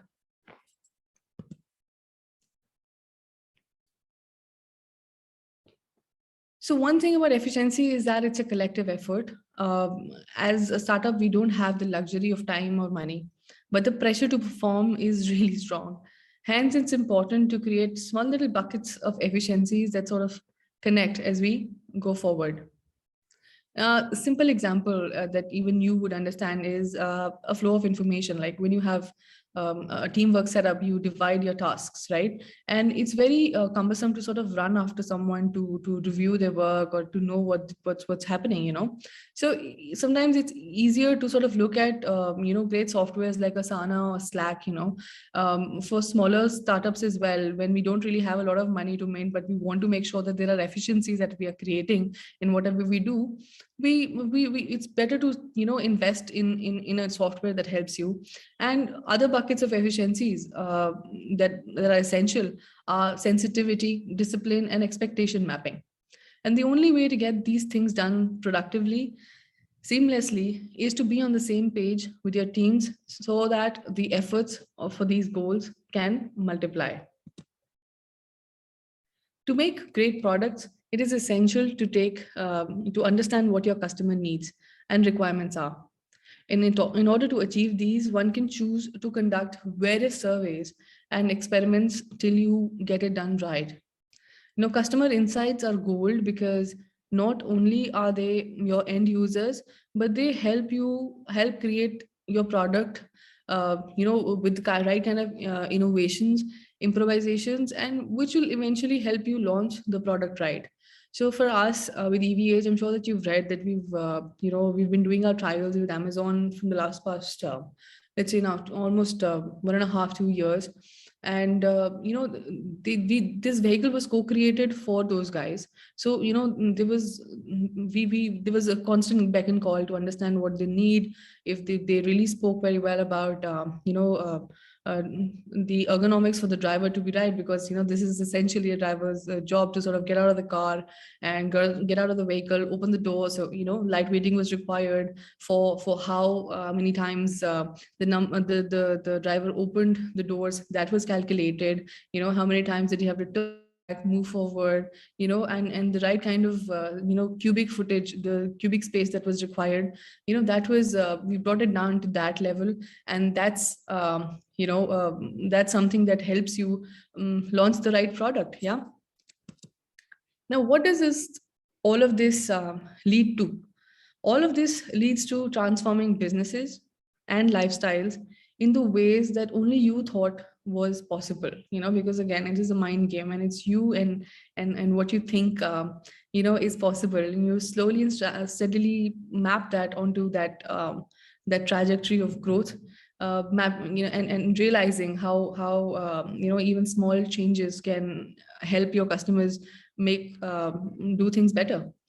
And now also now it is relatively easy for all of those who trying to enter into the startup game, or try to do something in a different field that they are usually working in, because people to relate with the idea of a startup, and they're excited to know about what you are working on. So be it agriculture, if you want to sort of grow strawberries, or strawberries in hydroponics or aeroponics, or in the automotive industry or the F&B industry, if you want to maybe look at launching a new soft drink or something of that sort, the market is really open to exploring the new ideas now. What is important is that you start and stick to it. Work on your intellectual property till fruition. Yeah. And it is because of these aspects and more that we at EVH are what we are today. So let me talk to you a little bit about EVH. EVH was founded legally 3 years ago, but God willing, we'll celebrate 10 years of hard work in next year. And today we are one of the highest funded startups in the seed round. And our aim is to transform the mobility solution, the mobility solutions, and make this planet carbon negative and leave it in a better place, a better shape than we found it. It is truly said that necessity is the mother of all inventions. And since we had a strong aim, we didn't let challenges boil us down. If we didn't have money to put up a huge factory, and by huge, I mean kilometers and kilometers, you know how plants look like, right? We innovated and brought the concepts of micro factories. We had to sit down, understand processes, synthesize them better, and see what can be managed in at one station. Yeah, because we didn't really have that kind of money at that point to sort of either we could have gone to go buy land, or concentrate on your project, on your product. And that's what we did. We concentrated on the product, because maybe land we could have gotten later. And to hit the ground running, we had to reduce the time taken to design a product, and hence we innovated and created a concept of modular chassis. So let's say tomorrow, you want to gift your mother a car, and you want to say that, oh, well, what, I don't want it this big, or maybe a little smaller in track width, or a little, higher up from the ground. I could do that, and give it to you in no time. And our customers wanted customization in color, in track width, and we reimagined to transform how the vehicle bodies also should be manufactured. And now to just sum it up, here are a few thoughts I'd like to leave you guys with. Your product life cycle should always be plotted against innovation and trends.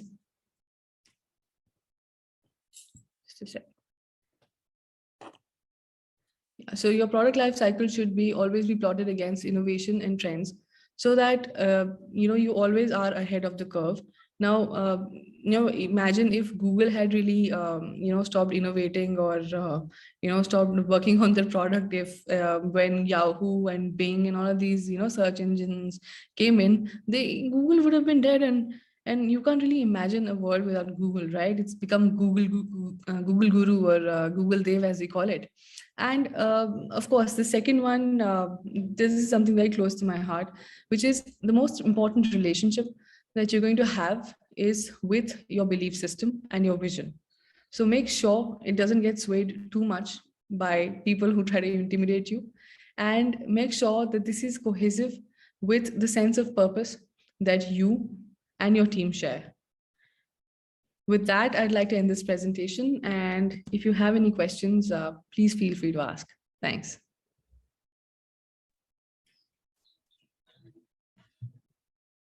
Yeah, participants with questions, you can please raise your hand.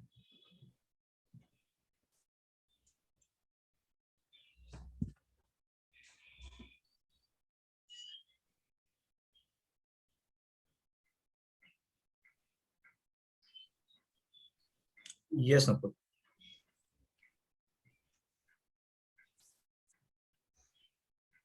You're on mute. I can't hear you. Is it just me? Am I audible now? Yes. Yes, Nupur, you're audible. Okay. There was some audio issue. That was a really nice presentation and we actually enjoyed it. A question that I wanted to ask regarding this EVAGE itself, since it is a logistic solutions going towards an EV. So when we think of an EV, we are trying to go green, but still in the future, there is a possibility that we create some electronic waste. So what are the thoughts on trying to avoid them or working in a way that the waste is minimized there? Sure. It's a great question. First, let me just it's EV age, it's electric vehicle age. It's not EVAGE or EVAGE, so that we will call it. But thank you for that question. And about EV age, we are a mobility solutions company. We're not just a logistics company. So let's say tomorrow, if you come to me and you say that you want to start maybe a dairy business, or you want to start a small little case study that I'm sharing is for somebody who came to us and he said that I wanted to start a car manufacturing, a car washing, service sooner than later. And he said that there's going to be a need for a compressor and a generator as well, and a pump as well. And we said we'll be able to do it. Right. So that's what we do. We are able to give you mobility solutions. So if you want to start your e-commerce startup or anything of that sort, or even Starbucks on wheels, I have a solution for you. And about the very intelligent question that you have, so when you talk about, an ecosystem of mobility, it's not just, us, it's we're getting our technology from, we've got suppliers, and when we choose the suppliers and we boil down to this, technology and taking it forward, we looked at circular manufacturing. So let's say, like, normally you have, government is so agitated and is bringing out scrap policies and people still not listening to them, so with us, the raw material is robust, that you give us the vehicle back for whatever many years, and I could grind it down and make a new product out of it. So it's very circular in nature. There is no waste as far as our technology is concerned, and for the others, for the other technologies as well, we take making sure that we've got very ecological processes, and we don't really get into partnerships or anything with people who are not carbon negative. So that's us. Thanks. Thanks, Nupur. We have one question in the chat from Sonali Bagchi. What does EVAGE look for when hiring beyond professional expertise and knowledge? See, we're very, strong on our culture. And for us, like, our motto is reimagine to transform. So just in case you guys feel like somebody feels like applying, we'll ask them that what is it that they have already been doing, right?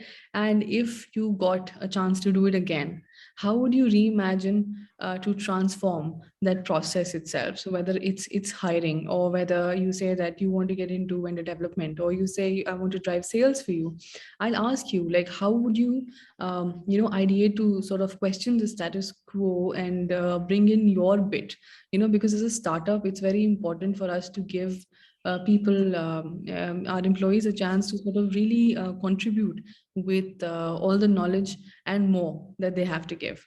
Thanks. I have one question. So wanted to understand, or basically if we can talk about it, what were the challenges that EVAGE faced during the COVID, and how were they overcome? Because that has become a very standard question, because considering a startup, there are a number of challenges in front of a startup, and then something like a global pandemic hits it, and it disrupts everything. So how did EVAGE handle this kind of stuff? So see, luckily for us, though we had already, validated our powertrain. Powertrain basically means the engine, and for the ICE engines, you've got the diesel engine or the petrol engine. For us, it's the motor and controller. So for us, luckily, we had sorted that out.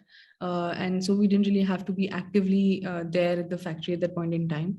At that point in time, people were very excited about, electrification, because suddenly the world was talking about how do we actually make it, how do we make it better, by not, by reducing our carbon footprint. And, there were queries about, can you make this kind of a vehicle or that kind of a vehicle, and for that you need, you know, softwares that you work on and sort of drive a lot of models, and we understood a lot of business queries and customers, and hence by the time the pandemic was over and the government sort of released it, we were able to utilize that time to bring in more and more products. So that's what helped us. And also luckily at that point in time we did not have many employees, so it was very easy for us to sort of take care of them as well, because that's social responsibility. You can't deny anyone a simple salary, and being a startup, it's very difficult to sort of manage all of this. So God willing, it was great, good utilization. Great. We do have another question in the chat from Santosh Manik. What's your take on penetration of electric mobility in India? Where are we now, and how is the pace of catching up? See, people are really aware of electric mobility, and they can't really, sort of stop themselves to go and try on the new vehicles that are coming in. And I think penetration of electric mobility is going in strong. We are just a little behind on the public infrastructure, because if you essentially look at it, at least that's how I look at it, we at the end of the day are of course socially responsible, but what matters is it doesn't matter to us whether it's a diesel engine or a petrol engine or whatever. At the end of the day, it's about you're paying to get fuel, and the fuel could be electric, it doesn't matter. It is about if your vehicle has a breakdown, then where do you go and get it corrected? Or if you, let's say today I have an electric vehicle, I'm seriously excited and I want to do the whole golden quadrilateral in India, right? I just want to make sure that there is enough infrastructure to help me sort of charge it, and that's I think the only challenge. And people are really excited about it. People are very positive about carbon negativity, and I think as a startup as well, that's what we're doing. So with the trials, and now that we're going to be launching in the next 60 days, we're making sure that wherever we go, we give a robust infrastructure to validate our proposition as a mobility solution provider. Yeah. We have one more from Sonali Bakchi. As an entrepreneur, what do you believe are the soft skills that you appreciate in the people that are part of EVH? Softer skills, of course, I think it's it's very important to have like a small little system where whenever a new joinee comes in, normally the big fours and all of these companies have very strong startups. For us, strong systems. For us, it's relatively smaller. So for us, it's very important that the new person who comes in, the team is very welcoming.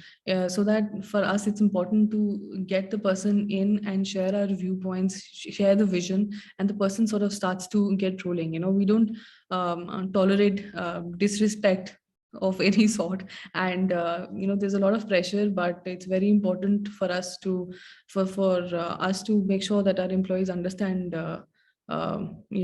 boundaries. That's that. We have one more from Pratik Mehta. How can you make customized vehicles, like someone requires a large legroom, good height, custom made for specific customer? How is this scalable or affordable for him? So see, at the end of the day, you've got yourself. A common denominator for us is our chassis, and once we've had that, there've been times people have come to us and they've asked us, because we wanted to make a mobility for all. Whether it's even for disability, we should be able to.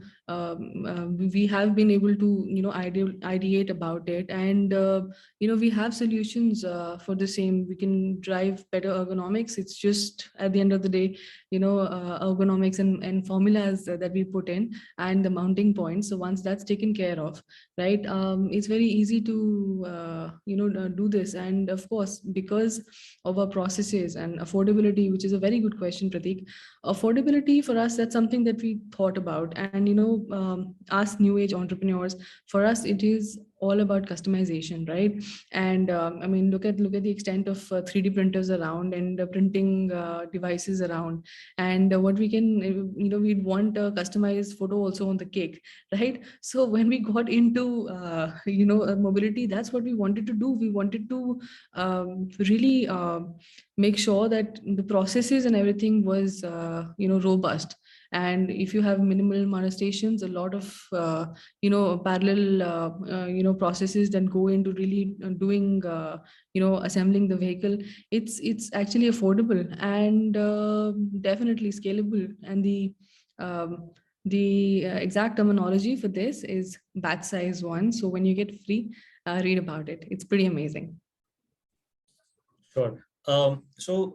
Earlier in today's conclave, we had a topic come up about EV versus liquefied air-based vehicles, and basically funding from a government.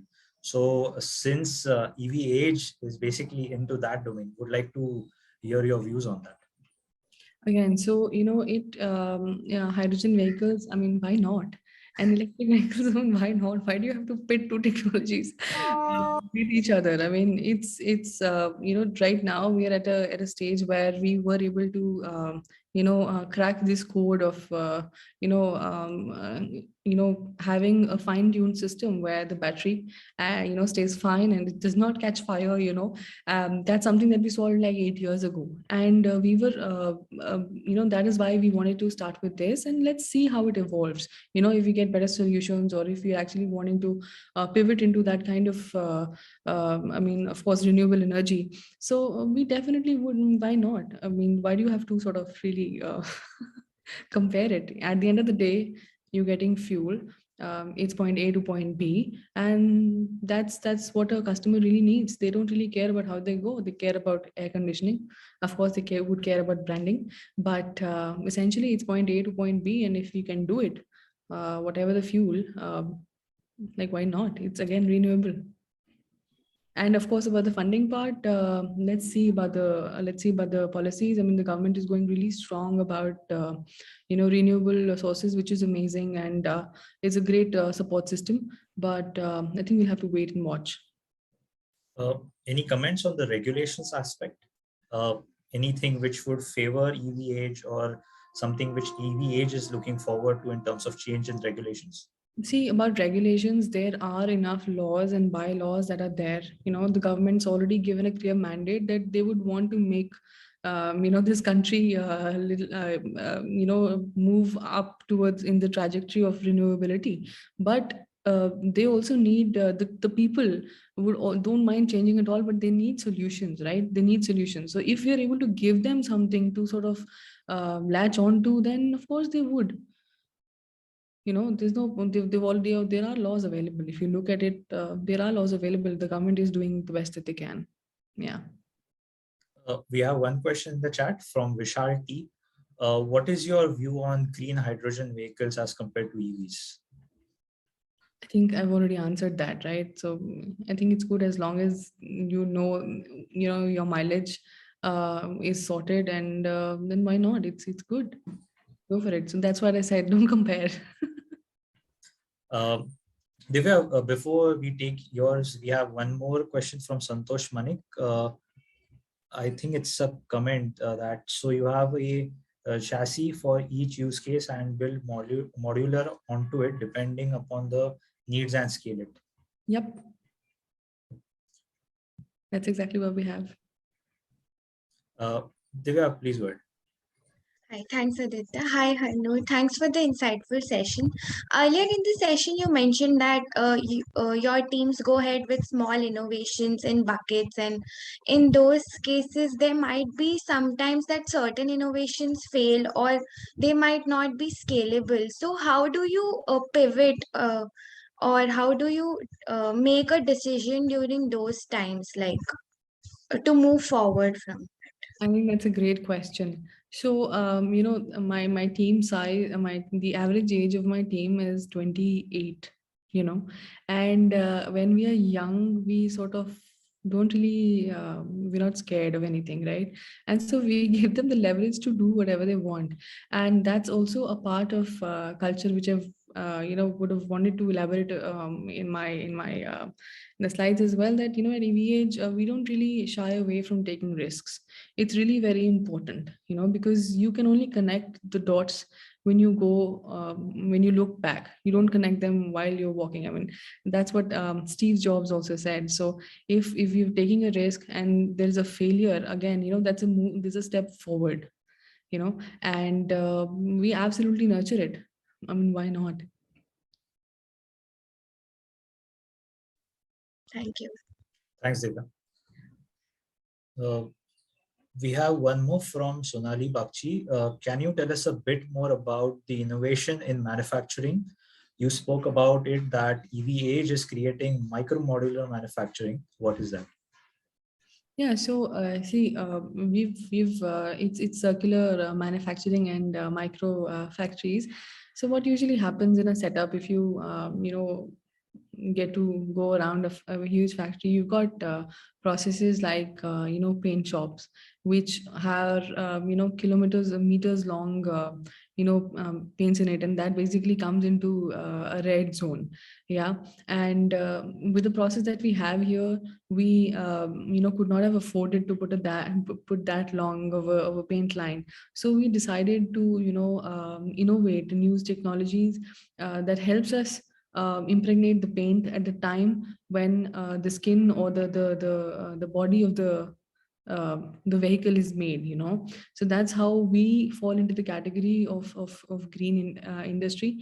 And about circular manufacturing, what we're trying to do is to make sure that once there's a product life cycle that we all agree upon, right? So when we start, we look at the customers from the acquiring perspective, the point when there is anything that comes into my ecosystem, whether it's raw material or even machinery that is of course best in class that we have. Even when a small little particle would get in, I would make sure that whatever we're putting into a product, even after 15 years, right, it can be refurbished and utilized. So I am limiting the amount of material that I'm working with, and the longevity of that material is something that I'm able to expand. So that's that. One question, during this particular session, we mentioned that product innovation, and you look forward to people being onboarded for synergies. How important is people synergy to EVH, and basically how does it ties into a good product from EVH? So people synergy, are you talking about the employees, or are you talking about? Yes, employees. So it's very important that you are able to attract people who really want to take risks and want to sort of add to your vision. There is no point in getting people on board who would only retard it. So people, processes, they're all catalysts, and when we interact with them, you really get to understand whether the person, what's their thought process like, right? What have they done in their past projects, and if they've done something that's really mind-boggling, and then taken risks, or somebody says that, oh well, you know what, they've tried to we've got people who've tried, they said that we wanted to get uranium to do a lot of things. So these kind of people we make sure that we have, and whenever it's about essentially about product innovation, it's important that your team understands what your customers really demand, and of course, viewpoints are always separate for each and every one. And we make sure that whenever you have, customers visiting, or wherever, we have to go for a field visit, we take our engineers along with us so that they really understand, what they want. And that's where, their journey into product designing begins, because we have to make sure that we're on the same page, and we ideate, and we have that one document where which is the ground zero for us, for EVH, for the people in in that process, and then we go gung ho about it. Yeah. We have one more question from Sonali Bakchi. As a woman entrepreneur, how has been your experience in the auto industry? Oh, that's a big question. As a woman entrepreneur, a small little fact that I'd like to share with you: I'm the only woman right now in in EVH, and we're just starting to hire more. It's been actually great. It's been insightful. One thing is that I'm trying to, because of the software background, I'm trying to bring in a lot of software features into this, because auto industry in itself is essentially about the nuts and bolts and how the this thing is, the vehicle moves, the ergonomics. But now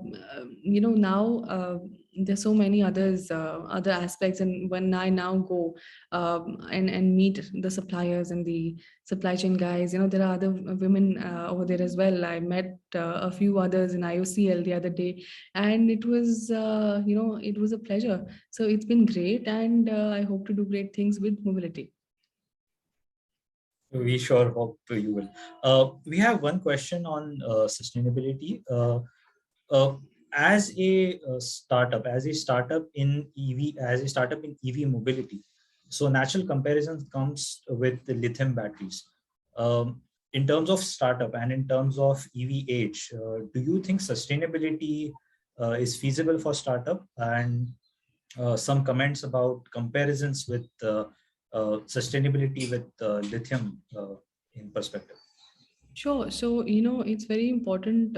Like I said, it's very important for us to choose our suppliers, our sources really well. So, we all have, cells at home, right? And they sometimes work for like 3 days and 4 days and 5 days, or sometimes maybe maximum 2 weeks or 3 weeks, right? So for us, it was essential to just to EVH, and this is only for EVH, for us to have a battery that would that is robust and would really last. So for as far as the technology, and this is only so much that I can comment about it, right? Because of course, patent reasons, that the cell that I'm looking at is going to last me for a few thousand cycles of charge and discharge. So we're making sure that to delay mining of lithium as later and delayed as much as possible, so that once we have it, it's recyclable and has other end uses, so that the end use of the cell would be probably 50 to 60 years down the line. Anuj, please go ahead. Hello, ma'am. Thank you for this very enlightening knowledge about the EV industry. One thing which I've read about recently was the Ola, mobility product that was coming in. So I'm taking it as that is kind of a prime competitor for your company, right? So how are you dealing with that piece? Because they were about to launch the product, I think in last May or something, and then something happened. They didn't really go with it. So how do you find them as a competitor? See, I think looking specific, since it's directed only about Ola, I think Ola has done really well as far as in the Indian landscape is concerned, right? And if you talk about electrification, electrifying India, globally, it's Ola. So as a competition, of course, one does really look at what they're creating, because again, it's the same space. But as time has progressed, I really hope that Ola does well, because it's going to be a savior for all of us, because we all have our bets on Ola, and they're looking at the passenger space, right? They've been into ride sharing, and EVH as a business strategy, we've looked at commercial vehicles, right? B2B. So yes, it's the same space, but not shared so much. So that's my take on it. Thanks for the question. Thanks, Anuj. We have one question in the chat from Siddharth Gupta. Mhm. What were the timelines in creation of your business plan, funding, and its implementation? So see, we today, if I look at today, it's been 8 years. We've been, Indraveer, who's our, who's the CEO of EVH, the founder of EVH, who has been into this, and he has had a major work as far as the auto industry is concerned. He's had good years. He's clocked in good years, and the powertrain was sorted. He took a lot of time to understand whether or not get into EV, because 8 years ago, if you look at it, we were still looking at the next version of the E-Class and the C-Class, and what Volvo was doing, and how Beamer was coming in, or what was Ford launching, and what were the strategies, because at the time Audi was also thinking of rebranding in India. Yeah, so at the time, business plan came a lot after EVH essentially sorted out the technicalities, right? Because you have to look at the common denominators as such. So we had to sort of sit down, validate our product, and then see what to build on it. And we had about before we got funded, we were in talks with our industry experts, like Mr. Ramon and Paolo Costanzo, to understand, where do we go from here. And once the powertrain was sorted, and that is when we started to, talk to people, and we understood that, commercial was a better option, for validation. So essentially, I would say about a year, and then of course 2 to 3 years to sort of look at the funding part. Because after you're looking at tech, it's difficult to sort of get all your social skills out and start presenting. So yeah, it's time. Since there are no more questions, I think we can wrap this up. I'd like to thank you. Okay. Yeah, Anuj, please. Is it okay if we can take one more question? Sure. Yeah, Anuj, please go ahead.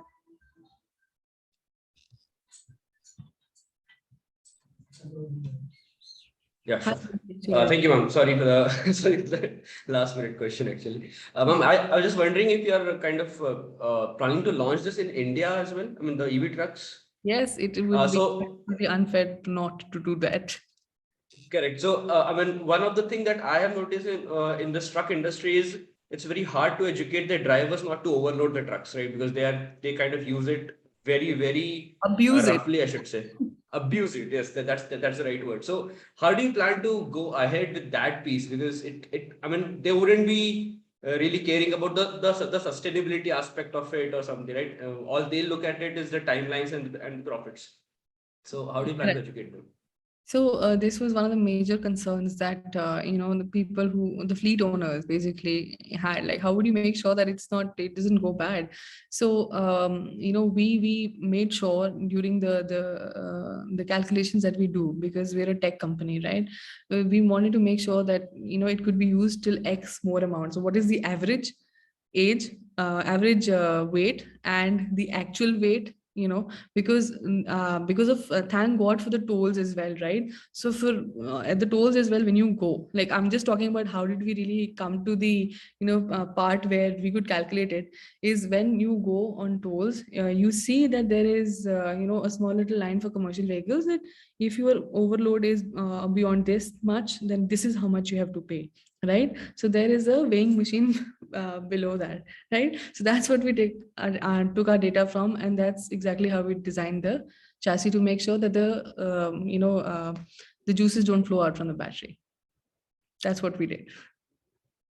And thank you for this question. Thanks, Anuj. We do have one more question, if it's okay. Sure. Yeah, Tushar, please go ahead.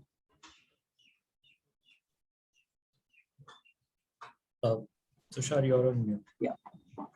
Hi, good afternoon, ma'am. Thank you for the enlightening session. Sure. So my question is the logistics companies with a large number of EV vehicles in the country, which would be operating in future. The one concern would be the service, repairing, and the constant need of maintenance of these vehicles. So being a new entrant to the market, how do you strategize about building a service network of such kind of vehicles? And that's a great question. And I can see that in the chat is somebody who asked, technically the competition is Tatas and iShares, and that's true, So, I mean, you guys, when we normal vehicle also, you'll have to go and get the alignment right, after a long drive, or after coming back from the hills, we do that. So these are small little innovations that we've built so that the regular amount of, breakdown that happens, we've taken care of it. So we've built in small innovations in the chassis and the robustness of the vehicle itself. And of course, being a new age company, we are, strategically launching in phases. Like you'll see that we don't have a pan-India launch. We will be launching in phases to make sure that the service network and also the charging network should go hand in hand. There's no point somebody standing in the middle of Rajasthan and asking, and we can't support it. That's something that we never want to do. We get so agitated with a small thing that, oh my God, Airtel ka network nahi aa raha hai, Jio ka network nahi aa raha hai, and imagine this is a car that I'm, promising to give you. So yes, we're taking care of it, and it's going to be in phases. All right. Yeah. Thank you. Thanks, Tushar.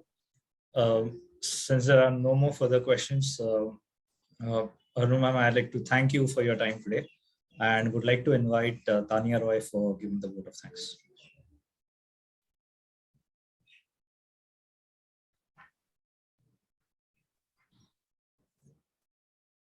Well, thanks, Aditya. Tanya, you're on mute. Yeah, sorry, I was on mute. I was unable to unmute myself. So it's my pleasure to extend a very hearty vote of thanks to Ms. Harnoor Kaur, co-founder Evage Ventures, for sharing her valuable insights on startups and entrepreneurs and what it actually takes to drive changes as a startup and an entrepreneur. We got to know the reality of the situation on the ground and how mindset is the key and how to take risks to lead to in product innovation. I'm sure these lessons will stay with us for a long time and help us to grow in our ventures for tomorrow. Thanks for being so patient and answering all the questions. Thank you so much. It was really a pleasure to have you. Thanks, guys. Thanks a lot. And it was great answering all these questions. And it's actually really great to know that people are looking forward to e-mobility and welcoming it in India. Thank you so much. Thanks a lot. Thanks a lot for your time.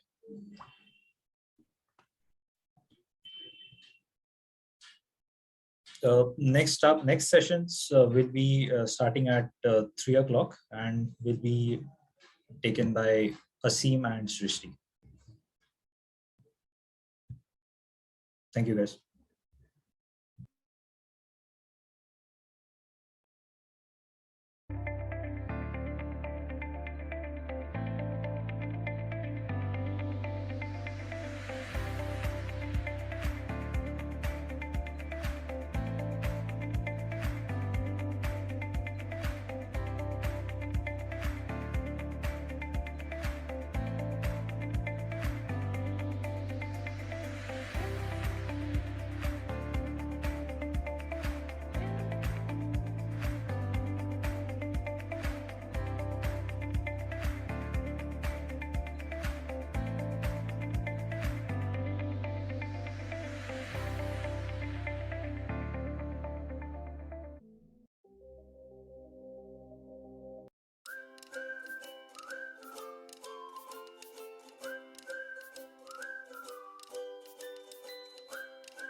At XLRI, we focus on a management education framework that is integrative and offers students an opportunity to develop and pursue new ideas at the same time. We constantly evolve our curriculum in line with changing economic and social landscapes. Besides the flagship programs, XLRI has added many new executive and certificate programs over the years to meet the growing demand of various industry sectors. Our virtual interactive learning program and entrepreneurship programs are our two key offerings.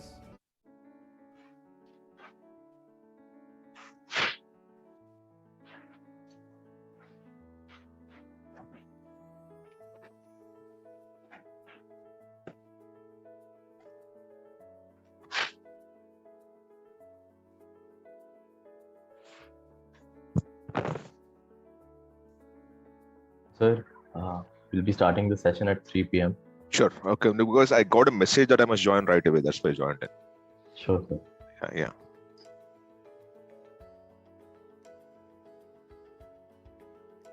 Learning at XLRI is different from the way learning happens elsewhere. One reason is because of the use of cases. We use cases to relate academic concepts with industry application. Two dimensions that I would talk about: sustainability of our leadership, our journey in our leadership, sustainability of our careers is dependent on ethics and how we live a high ethics, high integrity life.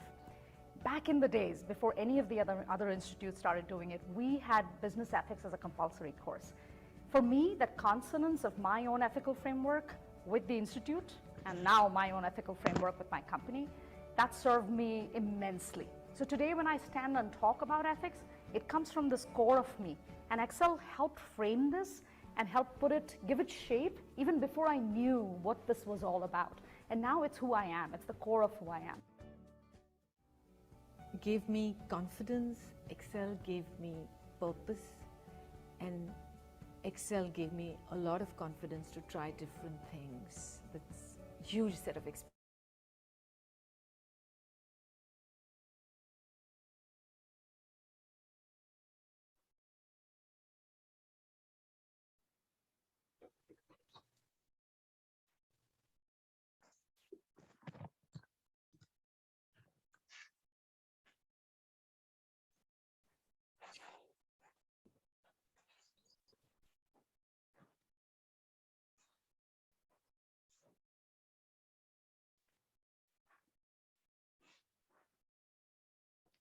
Is the flow here, Asim? Yes, sir. Hi, sir. How are you? Hi, I'm good. So what is the flow now? Can you just tell me? How does it work? I'll just give a brief introduction and then you can take over. Okay. Then we'll do some question answers round from the audience. Okay. And are there serious questions? Yeah. All B school graduates, so you can expect them. Okay. And all these are basically the executive PGPM graduates, right? Yes, sir. So we're a batch of XPGDM, but otherwise, other participants have also joined in. Okay. Other B schools. So basically, these are what 3 to 5 year work ex kind of people, is it? Yeah, 5+ years. Oh, 5+. Okay. So I'll speak for about 20 minutes and then I'll start taking questions. Is that good, or you want it to be slightly different? Sure, sir. You can take your time as well. Okay.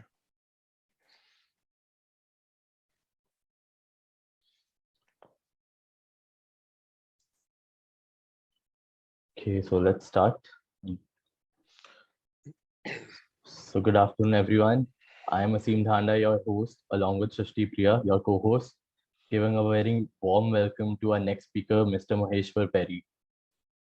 Before we proceed with this exciting next session on how ethics is no longer an option, let me just give you a brief introduction of Maheshwar Perry, sir. So Maheshwar Perry, sir, is the founder and chairman of Career 360. He is the passionate entrepreneur, qualified chartered accountant, certified management accountant, and an associate company secretary. He started his career as an investment banker with SBI Capital Markets.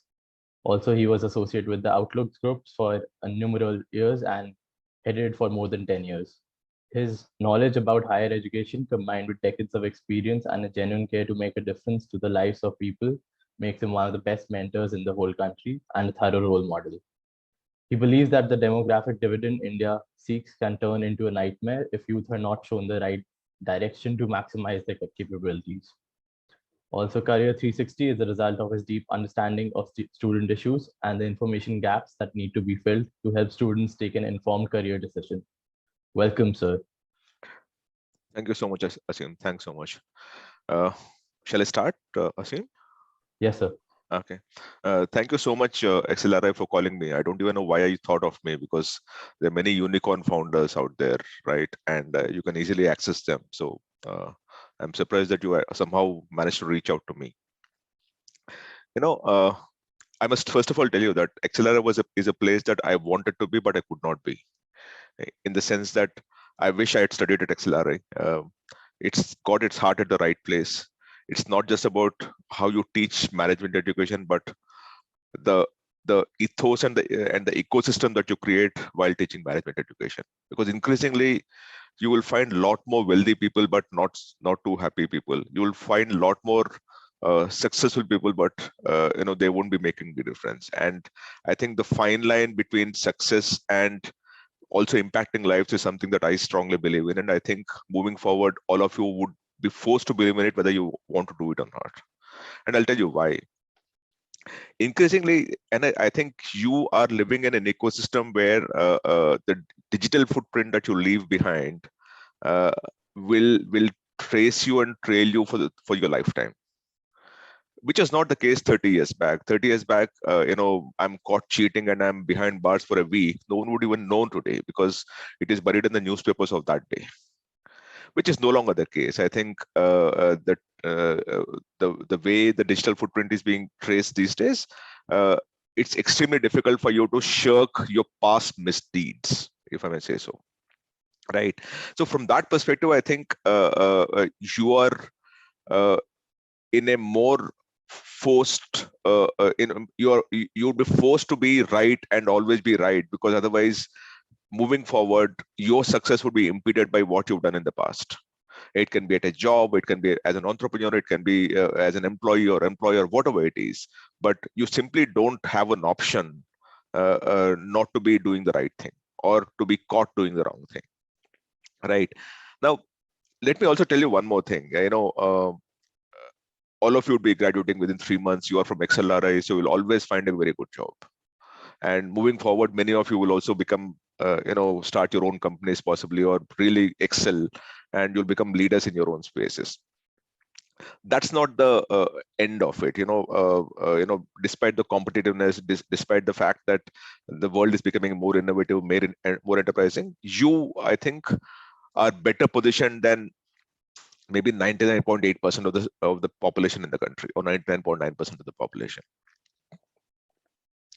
So what I intend to do is, most of you would have been told how to be successful, how to be an entrepreneur, and those kind of things, and that's very, very important. You simply can't get away from that, right?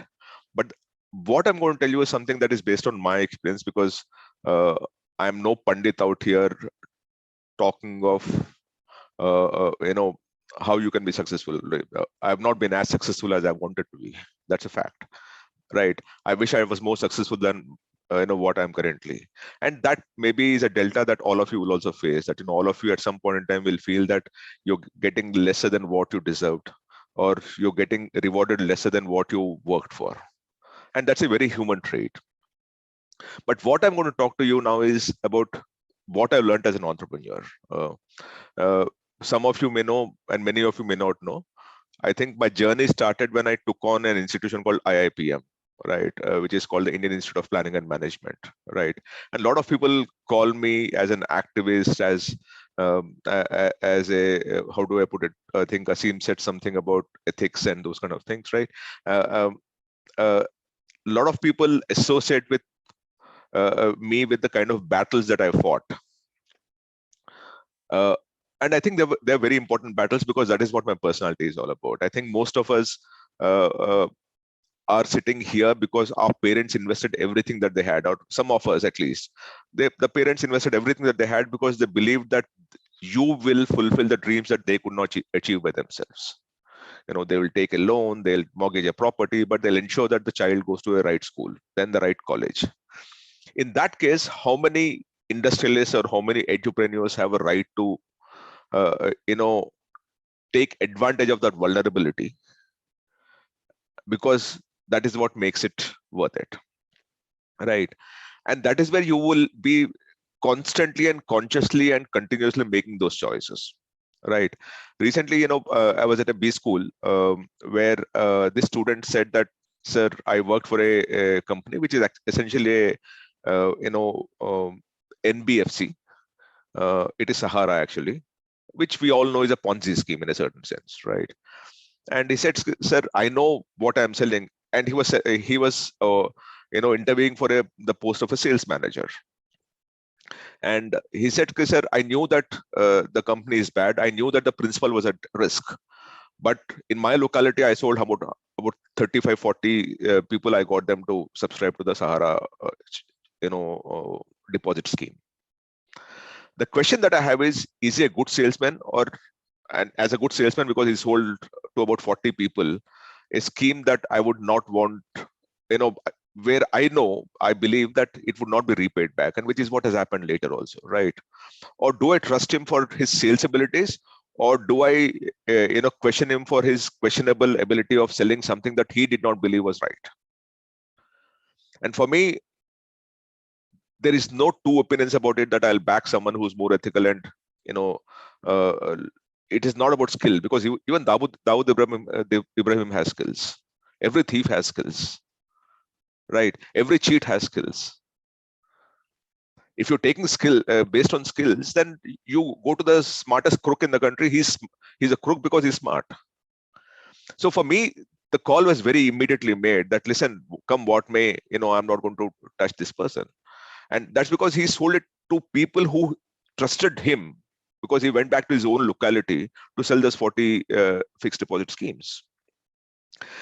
And two, and as you move along in the same process, I was interviewing one more person, and the person came and said, okay, sir, I said, what is it that you like? I said, sir, every day I follow the stock market. Now, this is something that you will also face, on and off, you at times, you in the flow want to tell people of things that you would want to be, but you're not. It's a possibility. It's again a human trait. So this person said, sir, I said, so what's your passion? And he said, I follow stock markets very passionately, sir. I said, how do you do that? He said, every day I read newspapers and all. I said, so what's the index today? And then I went one step down and said, okay, tell me NSE 50, Nifty, what's a Nifty index today? Everyone talks of, the 57,000 and 18,000 and all. That's easier to say. I said, what is Nifty today? He was blabbering. Then I said, okay, I asked for a stock price. He said, I did not read it today, sir, because I was preparing for the interview. I said, okay. I said, how about it yesterday? He said, no, this week I did not read because I was preparing for the interview. I said, fine. What was it last week? See, the thing is, you sucked me into a conversation. I'm engaging in a conversation that you wanted me to have with you, because you said that you wanted to be a part of this. You said that you're a part of the stock market thing, right? And then he kept failing at every single point in time. The fact is that he was not interested in stock markets, or at least he did not follow it for the last 2-3 months. Now, in the same panel, I had one more boy who came and said, sir, I follow the Bollywood thing. I know the box office reports of Bollywood. I said, fantastic. So what are the last 100 crore movies that you had? And he reeled them off. He reeled them off with data like crazy. We took him in. See, the thing is, when I'm sitting in anything, or when you're meeting with anyone, you're not supposed to know everything. You don't need to be, right? But you're supposed to be truthful of what you know and what you don't know. That is in your hand. What you don't know, it is not in your control, possibly. But telling the truth is all in your control, and that is where you should not fail. And that is where, for me, integrity is very important. I'll come back to the IIPM story, right? And the topic for today I've chosen is ethics is no longer an option, because a lot of us think that we are being great to the society because we are being ethical. That's all bullshit. I'll tell you why. When we took on IIPM, I was a part of Outlook and those days, and I wrote a column saying which essentially said that the businesses of B schools is really ruining students' careers. And why did I say that? Because everyone claims 100% placement. Everyone claims 15 lakh, 20 lakh salary and all. So all I did was I probed some of these claims and I said, these claims are wrong. And I wrote a big column of how the business of these schools is a question mark on the education ecosystem that we have in the country, because they're the first guys who are promising a placement and selling the product based on a placement. Right? They're no longer talking of how they educate students. They're also saying that if you come to us, we place you. That's what is a promise, right? So when I started talking of, when I wrote that column, Arindam Chaudhary came to my office and said, sir, I did not take his name, by the way. He came and said, sir, I know you wrote about me. I said, how do you know that? And he said, sir, because every statement that you're making is related to me. I said, that is your problem, right? And then he said that, this is wrong, sir, and those kind of things. I said, listen, Arindam, let us agree to disagree. I have my point of view. I've written what I have to. Next time, if I find a problem, I'll name you also. I don't care about it. But let us agree to agree and part ways. We parted ways.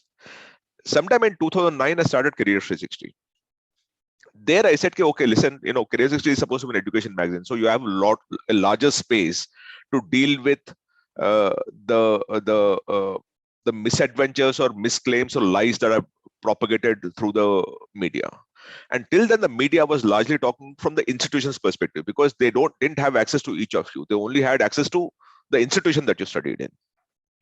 Right.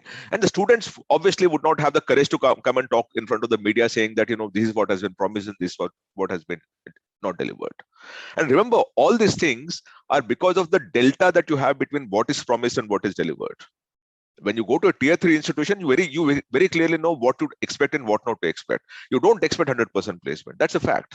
Like India is a country where you actually have a chola bhatura for 5,000 rupees and 5 rupees also. And both sell equally. Right. So we don't need to be judgmental about what is right, what is wrong, as long as the promise that you made is not far away from the truth. Right.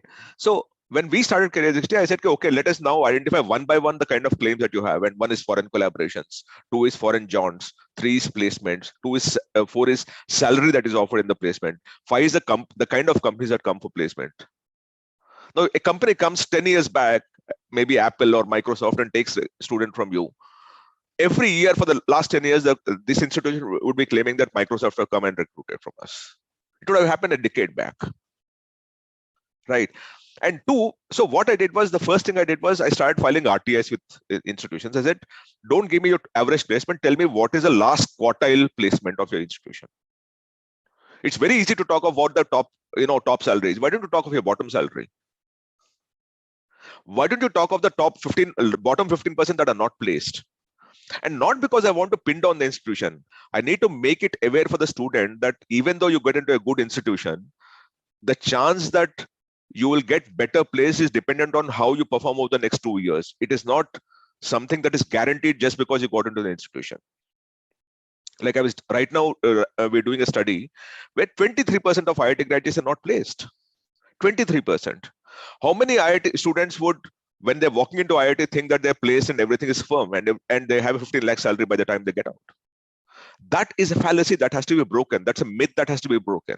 Because otherwise, when you're not getting placed in from IIT Delhi, your whole world crumbles. And you need to be defended against that. The reality should be told to you that, listen, it is not a guarantee unless you work hard. And there is still a possibility that something might not work out. It doesn't mean that the world has crashed around you. And that preparation is important as much as, maybe busting this myth that certain things guarantee certain things. Right. So when we did this, we were writing the story about how these schools were misclaiming and all, and this was in 2009. Even before the first article was published, Arindam Chaudhary went and got an injunction against me from a court saying that I cannot publish it. How did I do that? Because we wrote to about 35-40 institutions saying that you made this claim, can you please confirm this? You made this claim, can you please confirm this? Such a mail also went to Arindam Chaudhary. And he went to the court, immediately Delhi court, and said that, this man is after my life. He is about to, ruin my institution. So please stop him from publishing that article. Now, the thing for me is that if I was very clear that I don't want to pick up a fight, I shouldn't even attempt that story. Right. Here I was convinced that the story is meant to be told to the world. Right. So what I did was, over 2 months, I did not publish the story. I delayed my project launch and continued researching more to understand his antics as much as possible. And 2 months down the line, I went to the High Court saying, listen, these are the information that I have. These are the actual documents that I have. Please tell me whether in the interest of public, should I not publish it or not? When the court saw the document, they were amazed. They were shocked. And they said, listen, we cannot straight away scrap this case off, but we modify the injunction to allow you to write the story as long as you give them half a page to rebut that story, that article, that information. That is good enough for me, because my facts were completely to the T, in the sense that we wrote to University of Columbia where he said he international collaboration, and those guys wrote back to me saying that we don't know these guys. What they have is this 3-day jaunt that 10 people go for the certification programs. And he says, I have a University of Columbia collaboration. Our students visit University of Columbia. 5 students he would have sent for the 3-day certification program jo hota hai unke paas. So, and after that, once I did the story, the world came crashing around me, because he filed cases around the country. About 14 places is where I was fighting a case at one point in time. Guwahati and Chandigarh and Delhi and Hyderabad and Chennai, you name it. At that point in time, I was not about to give up. See, the simple thing is this, if you are strong, either I get into the fight or I avoid the fight. Here I got into it. He was challenging me. He was, dragging me to every single court. And which is where all of you must understand how ethics helps you. The moment I got into a fight and I actually declared, and one of the cases was in Uttaranchal, where it seems that I avoided a summon 3 times, and all I had, me and my wife had an arrest warrant against us. That's because you avoid a summon 3 times, you get an non-bailable warrant against you. And when that happened, Arindam called me up saying, listen, would you want to settle now? Would you want to apologize and settle now? And I said, Arindam, till now I would have spoken with you, but now there is no question of speaking. I'll continue this, whatever it means. And when I said that, and I said that openly, and I wrote about it in my magazine saying, this is what is happening around me, and I'm going to stand up to this guy. I'm going to stand up to this bullying that he does, because this is about how he bullies people to silence them, right? The moment I said that, a lot of good people, which are essentially good B schools, including XLRI, stepped in and said, it's not that they came in and said, we want to support you, and they were not, doing protests and all. All they did was they softly supported me with things that I did not deserve. For example, I did not have as much reach as an advertisement should be coming in, but I got advertisements from places where I did not expect I deserved. And that is what ethics does. When you're ethical, a lot of good forces around you rally around you very silently. They would not be carrying a flag and marching on the streets. No, they don't do that. They say, these people are good people, we should be seen here. This man is a good man, we should be supporting them. Or students who read this website are very good people, because they want truth to be told at, and we must be seen at a place where truth is told. And what happens is this, the good business institutions came in because they believed that they should be a part of us, and the bad ones came in because they wanted to be a part of the good. And that is what ethics does to you. Even the bad people support because they want to be seen with the good people. The ambience that you create, the ecosystem that you create. And I can very safely say that I would have spent about 2.5-3 crore rupees or 2 crores plus kind of money on fighting these Arindam Chaudhary battles around the country, because there were about 300 plus hearings around the country. Lawyers had to travel and all. But I can safely say that maybe I got more revenue from places that I did not deserve, more than this 2 crore revenue, because it was that case. I did not have reach, but I was getting advertisements from institutions. And they were not questioning me on my numbers of where is your reach, where is your circulation, how is your circulation. They were not questioning me. The ads kept flowing in. And that is what ethics does to you. When you are ethical as a business, you will start getting you'll start getting traction from places that you did not imagine existed. Right. Now, the other part of it is not just about me. If you go beyond this IIPM case, very recently, a university from Orissa came to me, and they actually kept chasing one of my colleagues, and they kept threatening them, saying that we'll file case against this, that, and all. So I said, fine, can you fix up a meeting with those people? And they fixed up a meeting with me. And the first 10 minutes, I let them rant out, saying where they said, you're wrong, you're this, you're that, and everything. At the end of it, I said, okay, perfect. Here is the data that I have. And I can also question the data that you currently have, which you've given to the government of India. And I went one after the other of the contradictions in the data between 3-4 regulatory sources. And I said, if you still want to fight a case, please go and fight a case. I'm not here to apologize. I'm not here to, make a settlement with you. You want to fight a case, please file a case. But this is data that will come out at some point in time. And I'm going to question you on this data. If you want to have a conversation, here I am sitting in front of you. The 6 of you are sitting here. Let us have a conversation and we'll deal with this. But if you want to fight, don't think that you can buy me out by advertising and all. This is where I stand and this is where I will do. From what started as a legal threat, at the end of it, in 15 minutes, the conversation went to, sir, how can you be a mentor? Quite simply, they realized that they were taking on a person who's very well informed and is not about to buckle or budge or submit himself. Now, when that happened, many others also realized that there is some such battle happening. And they started saying, Mahesh, the kind of stand. Today, I know for a fact that even a bad guy doesn't take me on for the simple reason that, like when we file RTIs, typically in a year, we file about 10,000 RTIs. Initially, now the response to 10,000 RTIs would be about 200, 300. Now the response rate has increased because they know that if they don't respond, I go to a commissioner. I go for an appeal saying, I filed an RTI, this information has gone, why don't you come in? So now the moment I file an RTI, the information comes in because they know that if they don't give in, I go to a higher appeal. So the standard is set. And the standard ensures that my business is stable because the good guys want to be a part of it because they're good. And the bad guys want to be a part of it because they want to be a part of the good. And thankfully, now we reached a scale also where about 400 million sessions happen on the platform every year. Every day, 1 million students come on the platform for information only, right? And so initially it was that they wanted to be a part of an organization like ourselves, but now the scale also has taken over. So even if people hate us, they're a part of us because the reach is with us, the student is with us. And why is the student with us? Because they know that whatever we tell them, the truth is out there for them. We are not favoring an institution over a student. And I tell this openly.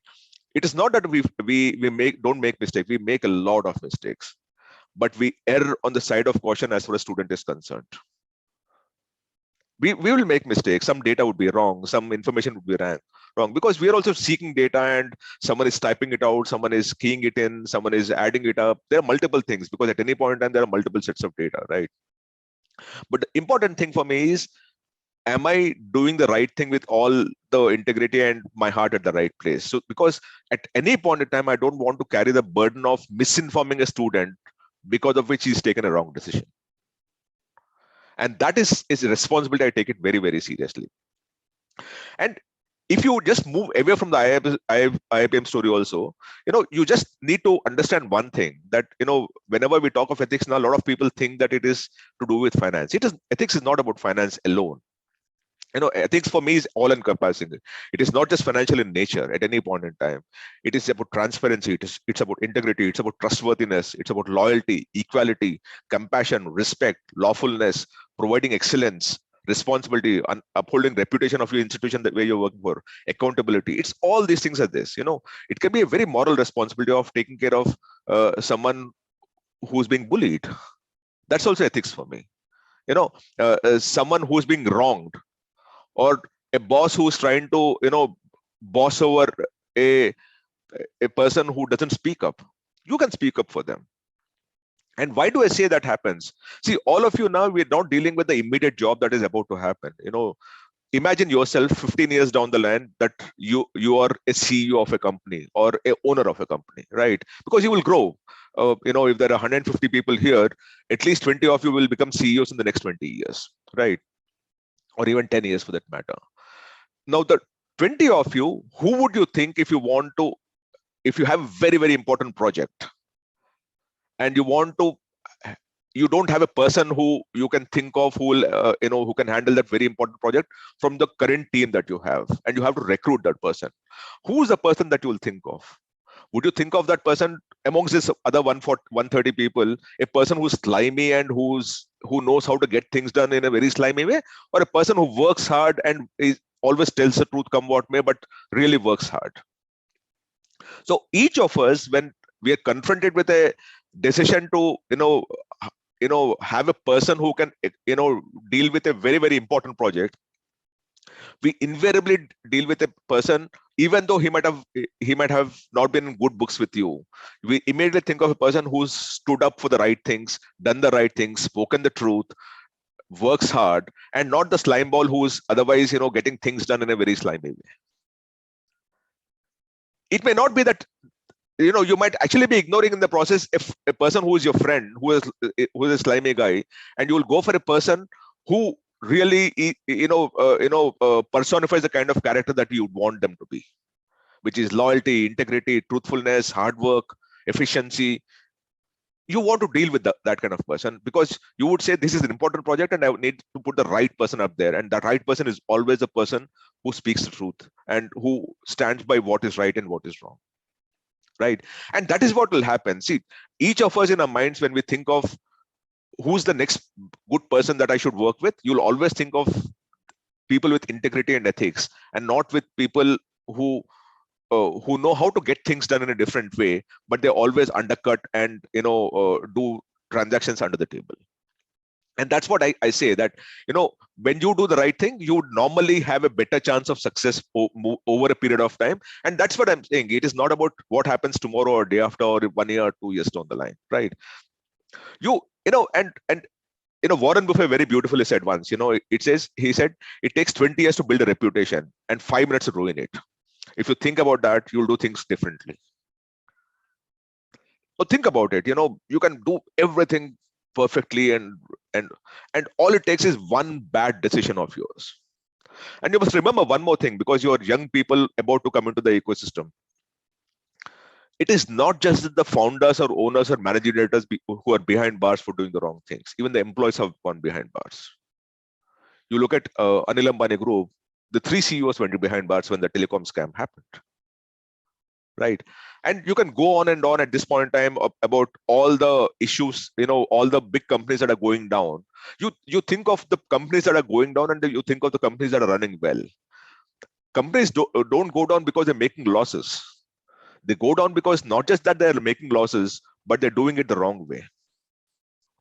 And the other thing is, many of us have this habit in our head that, there's only one compromise I'm making, and next time I'm not going to make this compromise. Compromises are habit forming. And over a period of time, you'll suddenly realize that you're not the same person that you were, or your company is not the same company that you wanted it to be. That's what compromises do to you. You look at Satyam. When Satyam fell, it was actually a decently profit-making company. It's just that they wanted to overstate the profits. To overstate the profits, they overstated the profit and opened a fixed deposit as a entry on the other side, on the asset side, because then profit has to be, in cash. So they showed profit, a bank deposit.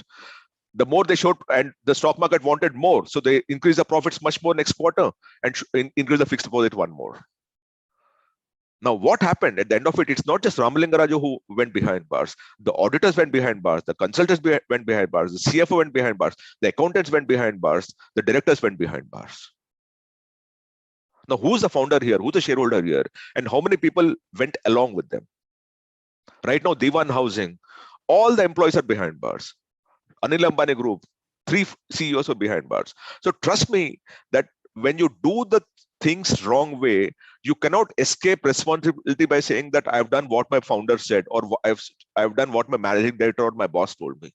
It's not going to stop anything, because you as a person, because you also are a part of that wrongdoing, you cannot escape responsibility, and you'll also have to face the legal consequences of it. So from that perspective, I think, even if an organization compels you to do the wrong thing, you must stand up, and worst case, you must walk out of the whole thing, then be a part of it, because trust me, 10 years, 20 years down the line, it will chase you out. Right now, ICICI, Chanda Kochar, she gave a loan 10 years back, and it's chasing her today. And everyone who gave a loan along with her is also being questioned today, all the directors at that point in time. Right? So nothing can save you, and what you do today can be traced out 20 years down the line also, and you'll be pulled in. Not because you have to be involved, but someone else bigger is involved, and they're going after that person, and you will be dragged in along with that. So from that perspective, you must be very, very careful about what you do. And the other thing is, we must all remember, recently I was a part of a large committee on EdTech, which was being formed, and I was one of the members there. The thing is, for example, today, if I were to say I'm going to follow all law, I bloody well follow the law. Because if I don't follow the law, it's illegal. As simple as that, right? Ethics is what law doesn't state. So law tells you what is right, what are the rights that you have to do certain things, what is your right in that sense, right? Whereas what ethics does is it tells you whether it's the right thing to do. And there's a massive difference between the two. What is my right and is it right to do those things are two different things altogether. And ethics essentially crosses the line of law and sets a benchmark which is much beyond the law. Right. And which is where when I was formulating a policy out here, I said, listen, you can't state in objectives that will follow the law. You can't state in the objective that will ensure that the data privacy would be really respected. You bloody well respect data privacy because that's a law. You must go beyond that and say what you will do beyond what the law states, so that your customers, your employees, your stakeholders all are protected. And that's what ethics is all about. You actually, at this point in time, just look around you of the kind of companies that went down. It can be Enron, Satyam. Recently, there was a company called BR Shetty. I don't know how many of you heard of it. He's from Dubai and is right now hiding in India somewhere, right? All these people, or ADIG Group, these companies all fell because you will see questionable practices by them. And every time when you see those companies, you know what not to do. Each of them is a lesson of what you should not do so that you don't falter. And even the companies that exist today, as we speak, I can think of 10 companies which will go down over the next 10 years because their foundation is not proper. Their foundation is not the right foundation. They're at this point in time into a profiteering mode. At this point in time, they're trying to use influence and crony capitalism to be what they are, become bigger and all. They might be seen as a billionaire and multi-billionaires at this point in time. But 10 years down the line, my opinion, they'll be behind bars, or at least the companies will cease to exist. And the other side, you look at it, people who really cut corners, and I have not were very big at. How many of you know of Videocon? Videocon is one of the biggest television makers at some point in time. Why did it fall apart? It was supposed to be very, very big, right? Or even SR Steel. SR Steel is now in a BFR case, right? Bhushan Steel, 60,000, 70,000 crores debt and all going down the drain. Geetanjali, Nirav Modi, Yes Bank, Ruchi Soya, Sujana Industries. All these were companies which are very, very good at one point in time. But questionable practices, and not losses, by the way, questionable practices is what brought them in, because along with Videocon, many other TV companies were making losses too. But these companies not just went down, but the promoters also are in deep trouble at this point in time, that they're hiding from the law. So my simple thing is, ensure that you're as ethical as possible because you're noticed for what you are. Assuming you don't want to do that also, ensure that you don't do anything wrong because it will trace you back even 20 years down the line. So you don't have an option from that perspective. The other thing is, business ethics always enhances the law by outlining acceptable behaviors. And this is beyond government control. So what is in government control is law.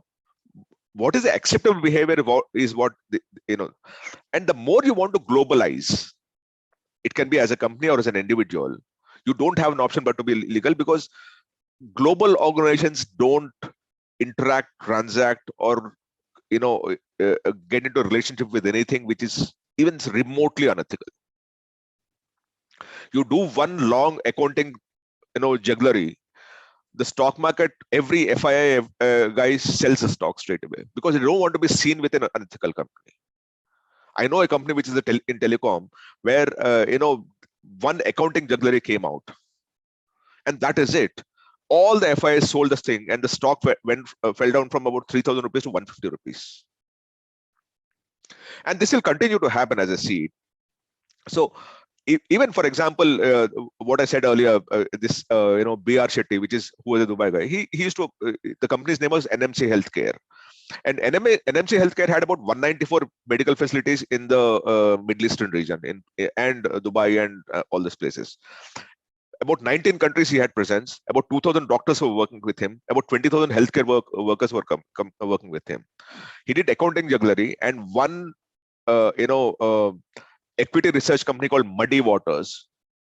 What they did was they did a research on it and said, okay, listen, there seems to be a question mark on the numbers that are there. The balance sheet and P&L, they do not talking the truth is what they said, by pointing out a few discrepancies. The stock fell down from about $6 billion to now 1 pence. It was ultimately sold at a 1 pence to a certain company, right? And that is what will happen. So my thing is, and I'll stop here because I've spoken 30 minutes now, that for you, it is very important for you to be ethical because you leave the digital footprint, and that's very you should be very careful about that. And two, if you're ethical, you will be noticed for doing the right things, and at some point in time, people amongst you or people who you will be colleagues of somewhere else in the next company that you work for, you'll get noticed for being the right person, the good person, the correct person, that will be the sort of the person when they need a person like yourself. And three, even if you don't want to be ethical, there is no option, because if you do anything wrong, it might just drag you down and you might not have a peaceful life moving forward. Thank you so much, and I'll take questions now. Thank you, sir. That was a very insightful session. I have a question for you. There is a recent discovery about Forbes that they mentioned that ethics might separate data privacy. Like they make leaders from followers. So what is your take on that? So can you just explain that, please? I have not followed the Forbes thing, so I might. As in, using data for the right thing is still an ethical issue in the digital world. So what do you think? I think at some point in time, see, there's a lot of conversation that's happening on data. It started with whether Google and Amazon can not share the data with other companies and those kind of things. Right now, if you look at the data privacy law that the government of India is about to adapt or adopt, and I think in the monsoon session it will be passed as a law. It will give a lot of teeth to the government, because each of us as a company will actually have to have one data officer within the company who's reporting to the board only, whose only job is to ensure that the data is not in the wrong hands or not abused. So the way you have an auditor, you actually have a data officer sitting in the company, right? And more than anything else, I think we have taken data far too easily till now, because data was not around. All societies are growing. It is now that we are understanding the importance of data. 10 years from back, there was nothing as important when there was no data at all. Right now, increasingly, everyone seems to be collecting data, and everyone seems to be using data, and at times, some of them also abusing data, right? And that the data privacy law will ensure that those things don't happen. Like recently, I filed an RTI with the CAT organizers, and I asked them, how do you ensure that every cat taker's data is not available? Because I know that it's available at 5,000 rupees in the market. All of you, when you take CAT examination, you would have got calls from every single institution in the country of requesting you to take admission from them, right? How did that data reach out to those institutions? And my RTI with the CAT, I think this time it was IIM Ahmedabad or something, I said, what is it that you do to protect the student data that not everyone but for the student only knows what is the percentile and the address and the mail ID and phone number and all? And they don't have a good response for it. At some point in time, they'll be held responsible for it, because what they could not do voluntarily, a law will force them to do it. Okay. So one of our audience wants to discuss about ethics at an individual level. She mentions that we still need, at an individual level, we can't openly question unethical practices ever. So do you have any take? See, think all of us have an opinion about everything under the sun, right? It is about when it comes to you and when you're asked to do certain things, if you don't question, then you're down. Like in an organization, there are 500 things that are happening, right? And each of us is different, doing different things. That's fine, right? Because you're not belligerent, or you're not trying to be, fighting on every issue. You must choose your battles, very carefully. And for me, it's extremely important that you choose the battle that which you have to fight at any point or at some point in time. So my thing is that even when you go in, you might like when you go out into the into the ecosystem, you will notice 10 wrong things. Do you pick up a fight on each of those 10 wrong things, or do you pick up a fight on things that you think are important? That's one part of it. And two, something that you are supposed to do, even if it's not important. And these two are not compromisable. See, I say this to students, you're young adults, so I don't speak about that. But see, in India now, you are a generation which is supposed to normalize what has become abnormal. Like, for example, I'll give an example. If you go on the streets and you see an old woman being beaten by a young man, right? Many people pass by, and one person stops by and ensures that the old woman is protected. Now, that young person who stopped by and ensured that the old woman is protected is today a hero, right? No, but isn't it supposed to be normal? How did a act which is supposed to be done any which ways become a heroic act? How did me fighting Arindam Chaudhary and bringing him down become a heroic act? He should have been brought down long back, right? So you are living in a generation where what was normal has become, we are living in a generation where, what was normal has become abnormal. You have to make that abnormal back to normal, where every person has the courage of conviction to stop by, pause, and stop that nonsense. Because it is supposed to be normal. Somewhere along the last 3-4 decades, it became abnormal and it became heroic also. And that must be stopped. So from that perspective, I do think that, you have a greater responsibility of bringing things or turning things back to what they should be if everything is supposed to be correct. So don't fight every battle, fight the important battles. And if it is your personal battle, please continue fighting it. Like, for example, at a traffic signal, someone is trying to, beat the traffic. Would you want to stop by and fight him? Maybe you would want to avoid it, saying someone else will teach him a lesson, right? But so that's a choice that you make, and that's fine. You don't need to fight everything at every point in time. But when you choose a battle, stick by it and move on. Like, for example, in your own class, a lecturer is bullying a student. That's a battle worth fighting. Yes, sir. Quite enlightening. At least the example is like very relevant. We never saw it that way. So one of our audiences, Santosh, has commented, if we are ethical as humans and as organizations, we by default adhere to most of all the legal validations. And then we go beyond legalities and gain leverage in terms of goodwill from our peers. So what is your views on that? No, see, the thing is, whenever I do what I do, a lot of people say it's a great marketing strategy, right? Fighting the bad guy is a great marketing strategy. That's what they mean to say. Absolutely. If it's a great marketing strategy, adapt it. Let everyone do the right things, which is because it's a great marketing strategy.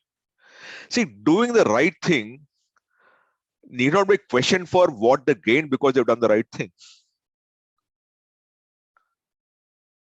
You may not do it that way. Like, when you do the right thing, some lose, some gain. But in my case, a few people said, Mahesh, it's been a fantastic marketing strategy that when you launch your website, you start taking on all these bad guys. I said, this marketing strategy was there for 30 years. You did not take it as your choice. I adopted that strategy as my choice. So whether it's a strategy or a conviction or a passion or truth, all converge in a modern world. Yes, sir. I think Tejeshwar has a question now. Tejeshwar, please go ahead. You have to unmute yourself, Tejeshwar. Yeah. Hi, sir. Can you hear me? Yeah, please. Yeah. So first things first, it was an absolute pleasure to hear to you, sir. Thanks so much. Yeah. So you have talked about a lot of things, especially for the education industry in India. So it is very much relevant that, capitalism has creeped into it, and it is no longer, it's a method to earn money rather than producing the future of the society. even more so in the lower ends of, lower levels of education, right from first standard till seventh or eighth standard, I would say, where people actually learn that what is actually important in life, whether money or what you want to do. So it is in that sweet spot that, most of these many institutions attack them, and then they train that, what are the obvious two ways in the Indian education industry. And even today we have some things like, fees of the nursery, LKG and all, they are also skyrocketing. And then you can see that coding has been started to be taught at very lower levels. So that is also a very bad thing going forward. So how do you think that the future of Indian education industry, especially in the lower end, below 8 standard, will be shaping up in the future? Well, I don't have a crystal ball, honestly, Tejeshwar. But one thing is that as many as there are institutions which are not doing possibly the right things, there are enough number of people who are doing the right things also. See, today now I can very safely say that a student with merit will study whether he can afford it or not. That's because there are enough number of institutions which are offering scholarships because they're seeking good people. Right, I can name at this point I'm sitting here 10 institutions where the institutions are need blind. You take Azim Premji of Shivnada University, or I can go on and on. I'm not even talking of public institutions, by the way, where you get a seat, you will be admitted whether you can afford it or not. They will give you scholarship, they'll add loan on top of that, whatever it is, but they'll make sure that when you walk in and you're selected and you want to study there, you will be studying there come what may. And this is besides the public institutions where you have loan facilities and those kind of things.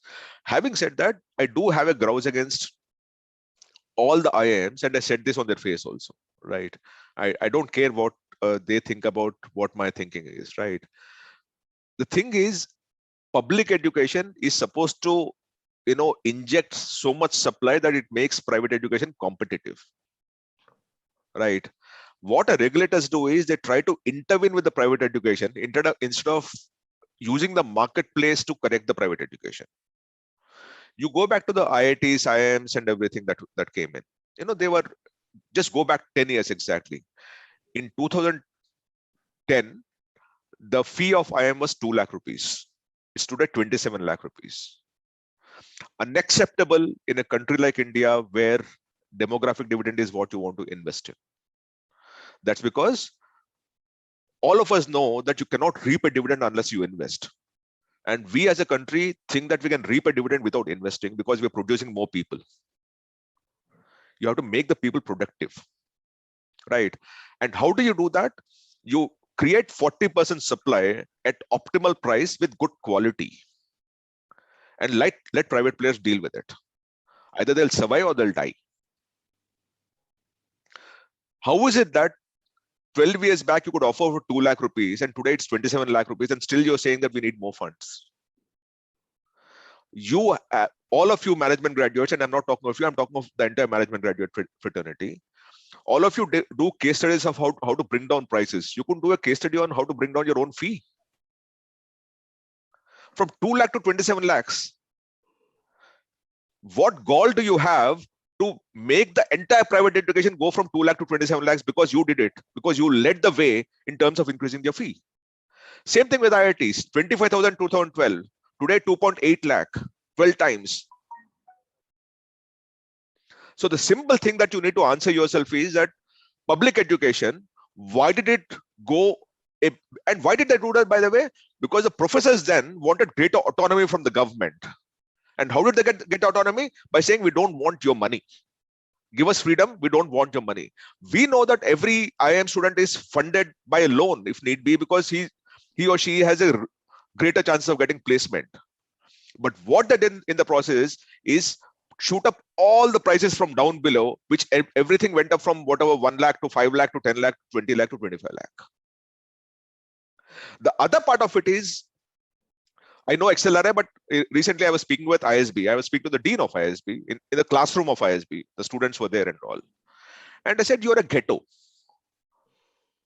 If you understand what ghetto means, people who can afford to pay 35 lakh rupees gather together and talk of what development is without a single person who needs real development sitting there. They will talk of infrastructure, telecom, and bridges to be the development that they think of. You bring one villager who can't afford education and put them in front of them, he will shake them with his questions. They don't want that. So unless you actually have great diversity, which means a rich and a poor sitting together, a forward caste and a backward caste sitting together, people of different religions sitting together, people of different socio-economic status sitting together, you cannot come with a solution for what India needs. Now, the problem in this particular case is the IIMs led this journey into high fees era. If I were to be the HRD minister tomorrow, I'll bring down the fees of IIM to 5 lakh rupees and I'll challenge everyone to stand up to it. Now, what is it that you're ultimately dealing? When I bring down the fees to 5 lakhs over 2 years, I need to fund 15 lakh rupees into whatever 10,000 seats, which is 150 crores or 1,500 crores. That's bullshit in terms of what you'll do for the entire thing, because the entire management industry is shaken up with that. And everyone has to live up to that. And everyone will actually have to deal with that situation to say, how can I be as competitive as they are? And that is what public education is supposed to do. Public education is supposed to inject 35% capacity at an optimal price with best quality. And that is where IIMs have failed this nation.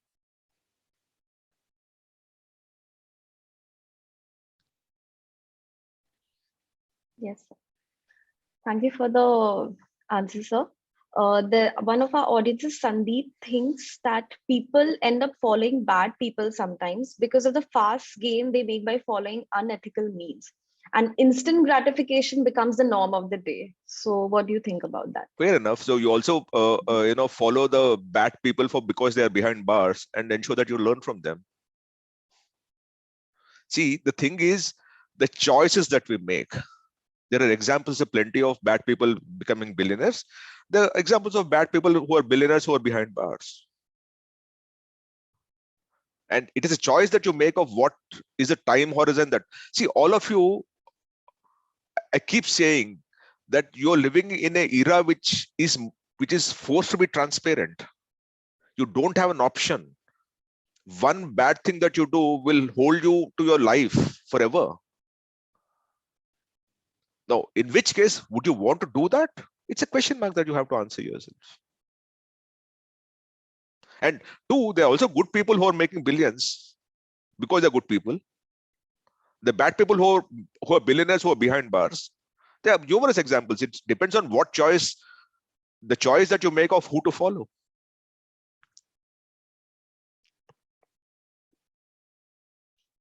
Thank you, sir. I think it really answers the question. On account of time constraint, we would have to close the session. Thanks so much. And questions will be forwarded to you, sir, offline. So I would like to present my vote of thanks to you. Once again, thank you very much for this inspiring session. I'm sure most of us would have, got immensely benefited with these insights and something really interesting that you shared. Now I would like to thank Aseem and Mahesh sir for joining with me in this session. I would like to hand over the virtual podium to Joshita and KP Aditya Roy to host our next session.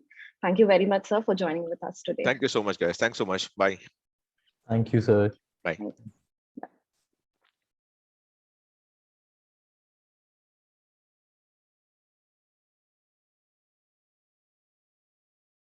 So we'll start the next session at 4 p.m. and we'll be taken over by KP Aditya Rao and Joshita Sen. And our guest speaker would be Kush Mehra.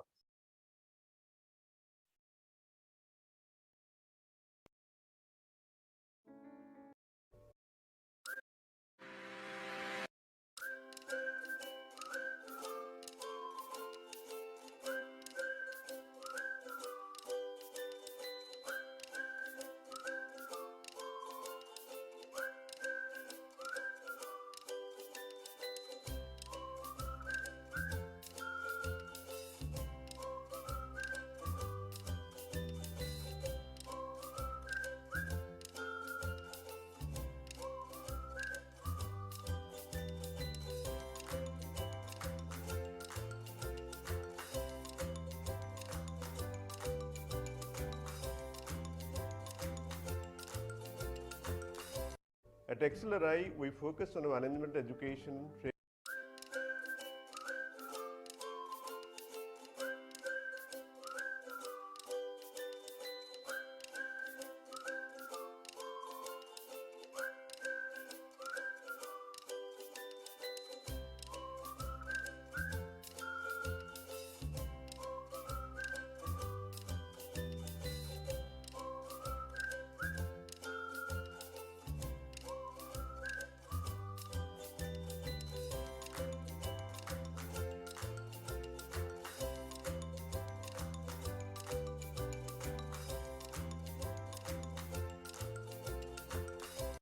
At XLRI,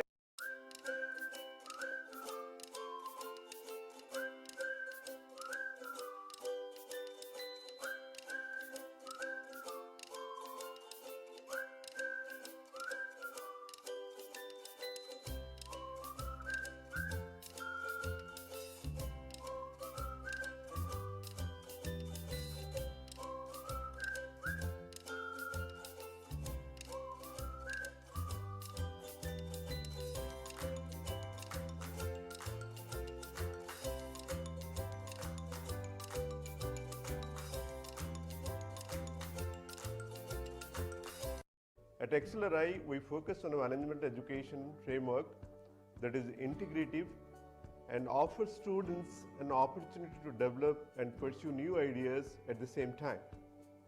We constantly evolve our curriculum in line with changing economic and social landscapes.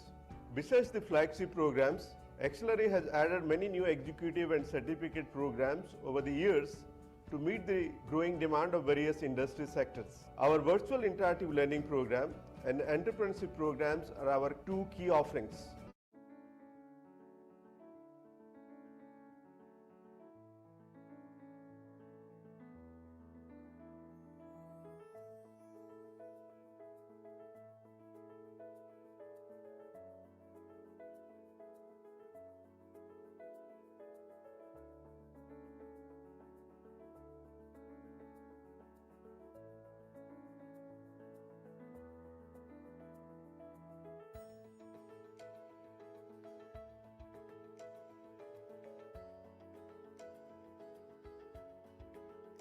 Learning at XLRI is different from the way learning happens elsewhere. One reason is because of the use of cases. We use cases to relate academic concepts with industry application. Two dimensions that I would talk about: sustainability of our leadership, our journey in our leadership, sustainability of our careers is dependent on ethics and how we live a high ethics, high integrity life. Back in the days, before any of the other institutes started doing it, we had business ethics as a compulsory course. For me, that consonance of my own ethical framework with the institute and now my own ethical framework with my company, that served me immensely. So today when I stand and talk about ethics, it comes from this core of me. And Excel helped frame this and helped give it shape even before I knew what this was all about. And now it's who I am. It's the core of who I am. Gave me confidence, Excel gave me purpose, and Excel gave me a lot of confidence to try different things. That's a huge set of experiences I had. And that stood me in good stead because I went to become a management trainee in Hindustan Lever, where I could never have been without the Excel ticket, and without having excelled in Excel, I wouldn't have made it to HUL. And I've been with Unilever all 25 years of my career, so clearly the move from Excel to HUL was great for me. I really think that Excel has grown from strength to strength. It's maintained its reputation. There are a number of students who continue to excel year after year and have created a community of very successful professionals in India. I've gone on to sell disposable diapers to Indians who don't even throw away the wrappers, forget about throwing expensive diapers, selling pizzas to Italians.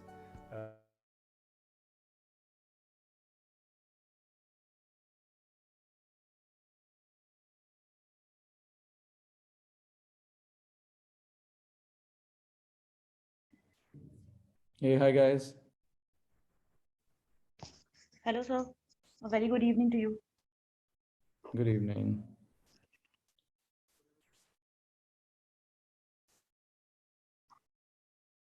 Can't hear you, Aditya.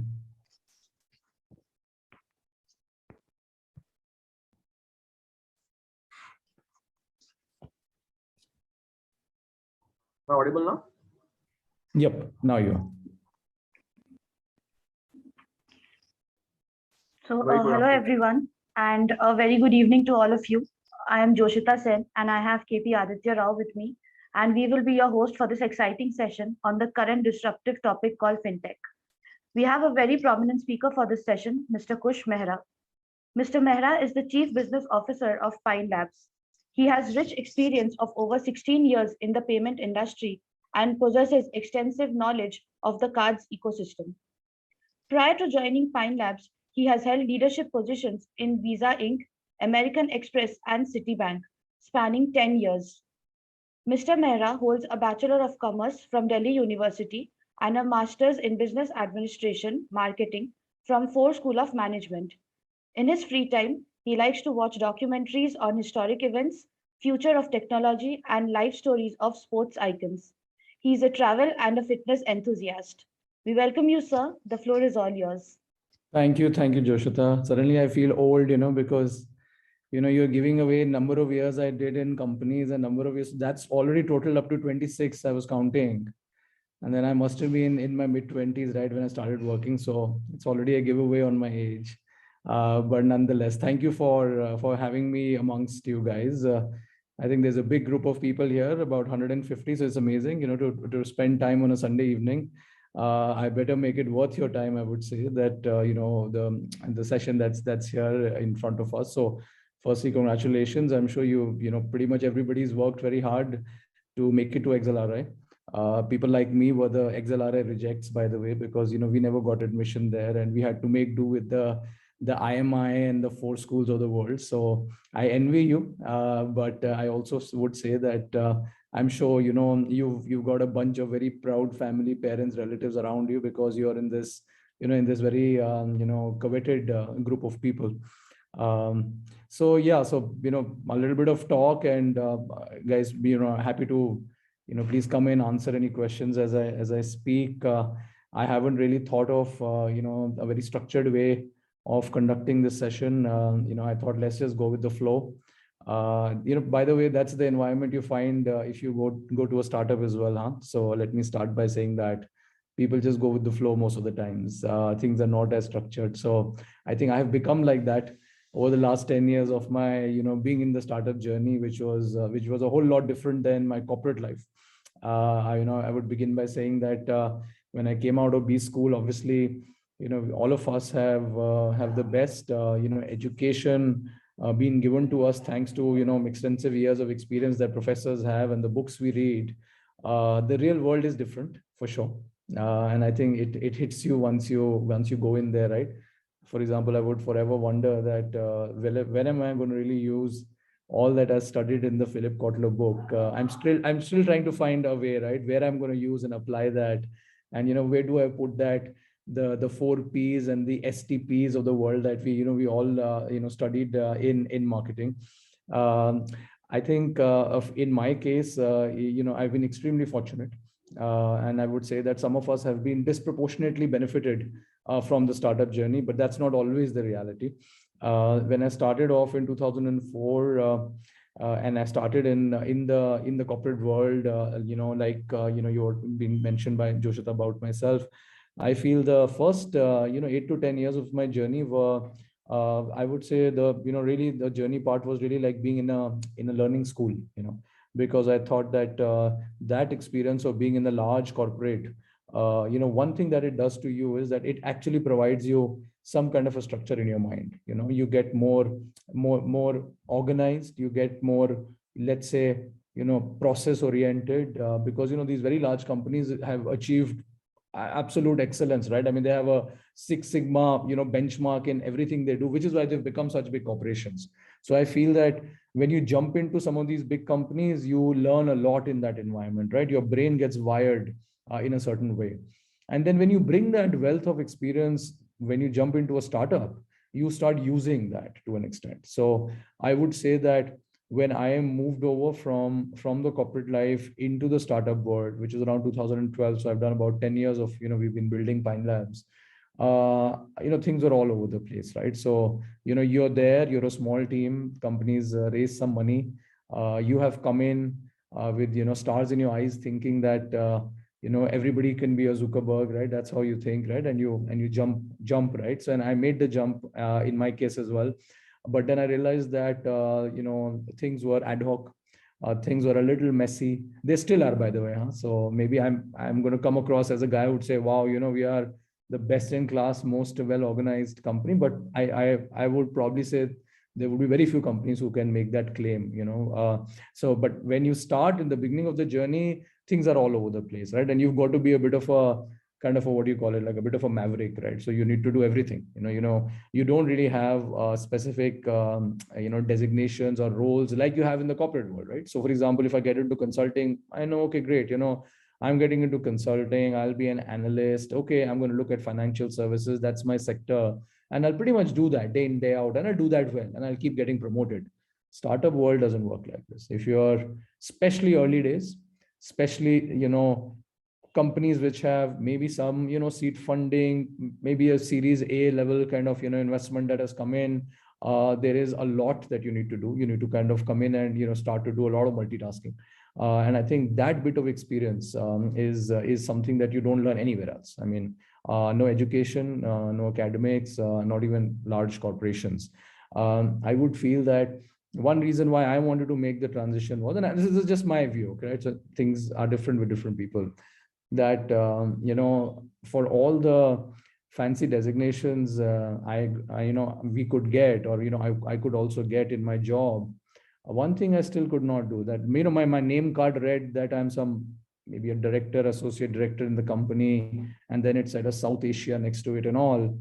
But kid you not, for even $100 approval, I had to send emails to Singapore and wait for my boss to say yes for it, right? I used to feel that, really, I mean, am I empowered? Like for $100, I have to send emails and 3 people have to approve it, because that's how the process runs, right? And there's nothing wrong in that. But I found it very limiting.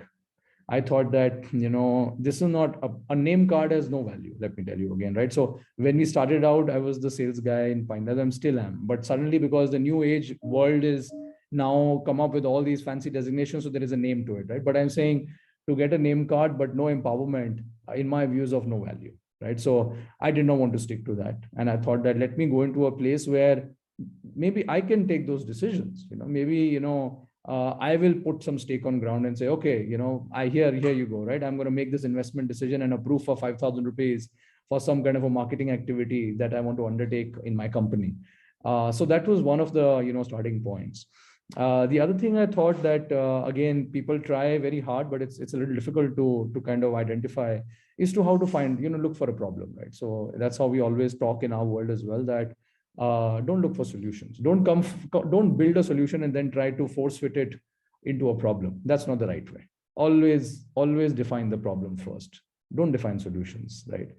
When you're looking for, a journey in the startup world, when you are reviewing an opportunity, I would say, in the startup world, think twice, take a step back and think that, is the firm that you're looking at, are they really solving for a problem, right? A real problem, a real world problem, right? Many times you may not have fresh problems to solve, because there are many people already who are solving them, right? And the world is moving very fast. You have to then think that, okay, is there somebody who is solving a problem which was already solved, let's say, but somebody who is solving the problem in a much better manner than what the other people are doing, right? So for example, I don't know, let's take some random examples. Let's say when you look at your your food, food tailing apps, right? Your Swiggies and Zomatos of the world. It's not that food delivery didn't happen earlier. It's not that people would not deliver it to your home. It wasn't that a Domino's did not have. I remember having the Domino's number because my children would love ordering from there, and I would always have it on the phone. It works, by the way. It works really well. But what did they do? They came in, they built a platform, they aggregated many restaurants together. And the experience was super smooth, right? And they solved the problem, which was kind of solved, but not at that level they made sure that they take it to the next level and create a brilliant experience to the customer. Or for example, if you were to look at classic case, right, in the financial world, are we saying that there wasn't an HDFC PayZapp app or an SBI YONO app or an ICICI or Axis Bank Pockets app? There were always apps that these banks had made, right? But banks, unfortunately, are banks, right? So when it comes to the UI, UX experience, design, flows, I think there's a bit of a struggle there, right? What did the Google Pays and Phone Pays and Amazon Pays of the world do? They still, I mean, I'm a GPay user. It's, by the way, connected to my HDFC account. My UPI connection is on my HDFC account, right? And I was wondering that, oh great, I had the same one on my HDFC app when I used to use it, but I kid you not, I probably would have used that app maybe 3 times in the year, and I use GPay all the time, right? What happened differently here again, right? That somebody came in, really put on the consumer hat, got obsessed with the experience, the checkout experience, the journey that they have built, got obsessed with, can I actually kill those 5 extra screens and those 4 extra steps so that the customer stays engaged with me? I think they did it, and they've done really well at it, right? So I would say that always look for, when you're looking for opportunities, really look that, is there this color in the companies that you're evaluating when you want to go build a career there. And that's what I thought, that when I was coming into Pine Labs, it was early days of cashless. Only the large global companies knew what digital and cashless was, which is why the Amex and Visas and MasterCards, they were way ahead, right, of us. And I saw this one Indian company trying to solve the problem of a lot of Kirana stores and digital, yet to be digitized, shops and neighborhood markets. And I thought that this is a good time, maybe let's take the plunge, right?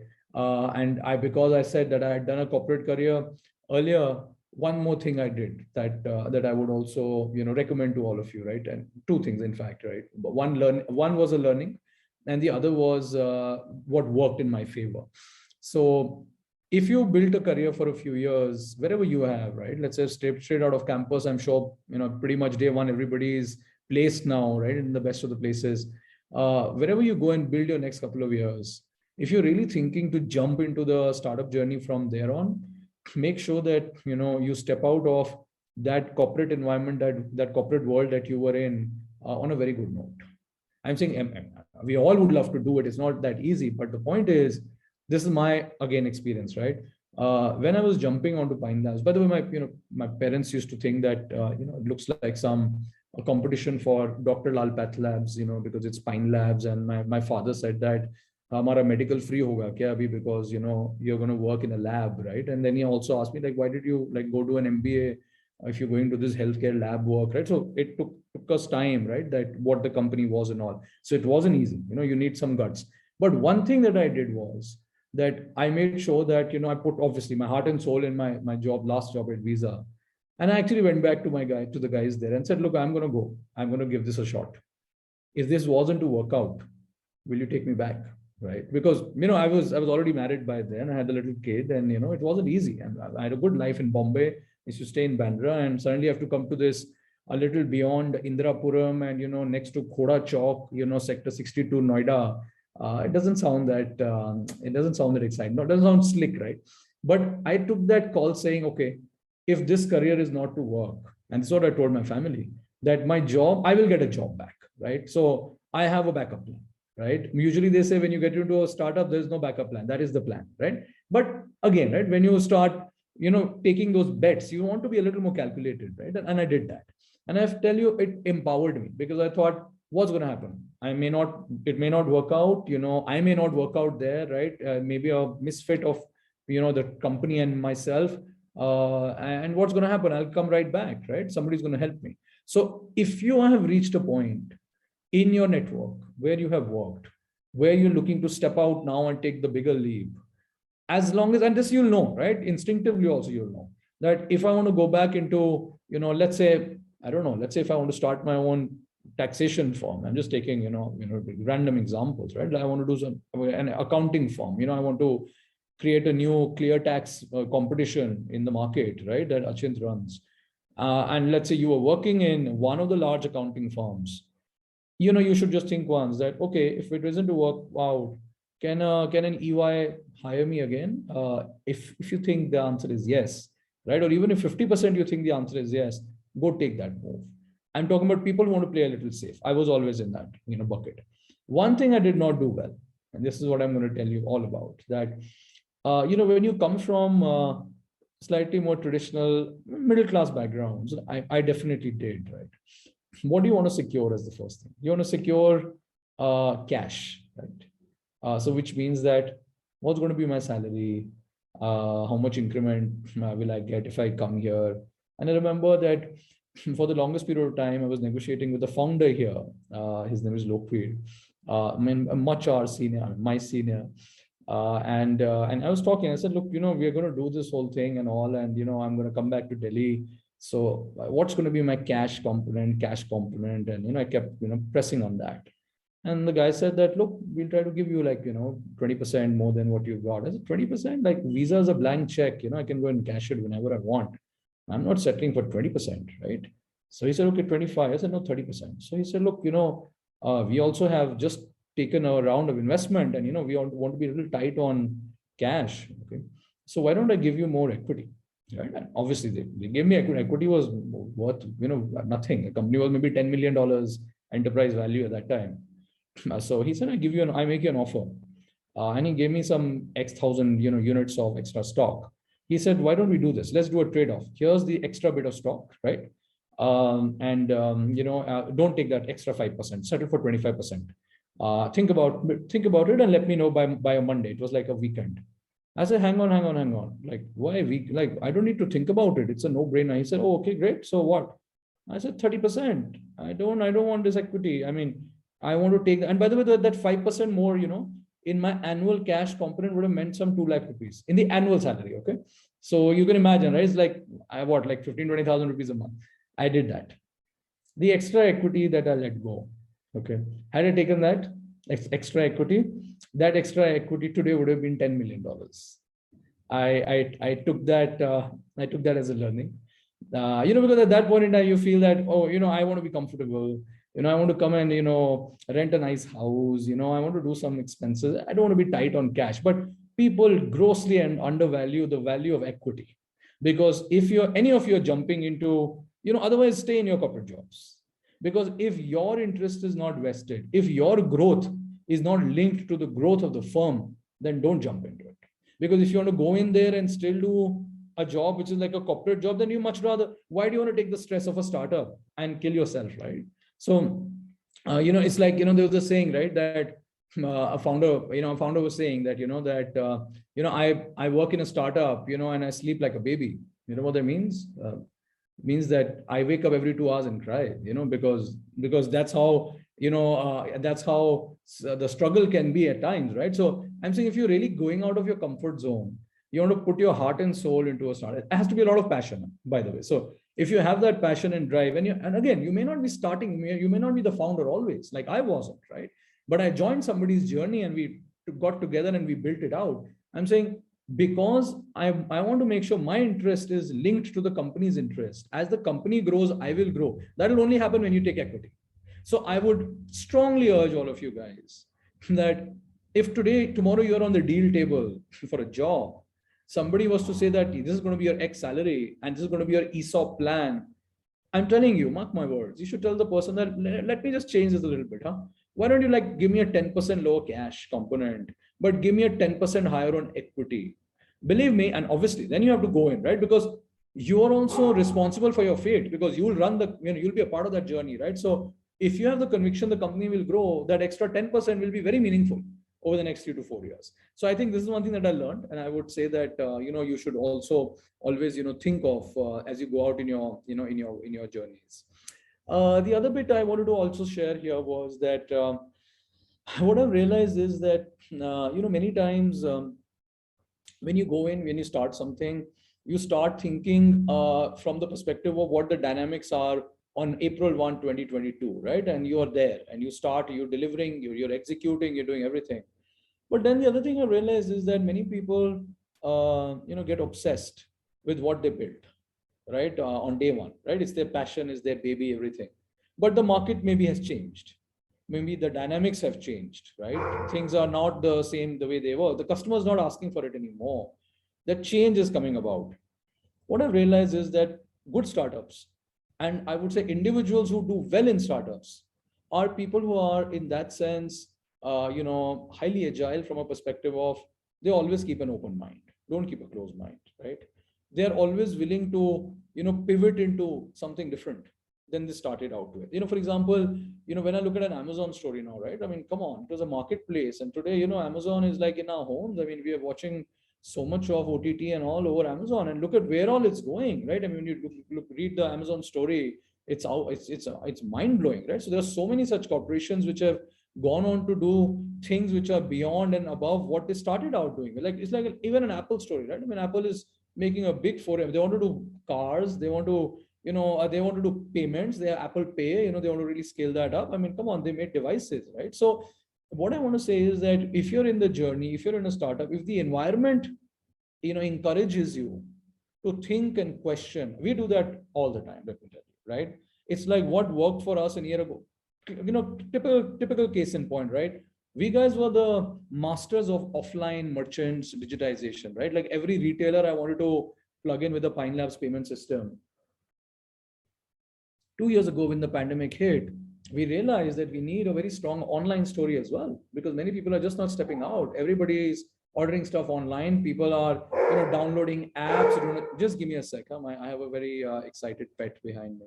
Yeah. So, what people would do was like I said, right, download an app, do link-based payments, and we were falling short a little bit there. And the company actually made the move in really creating an online journey, because we knew that, boss, you may be the kings of one space, but the space itself is changing now.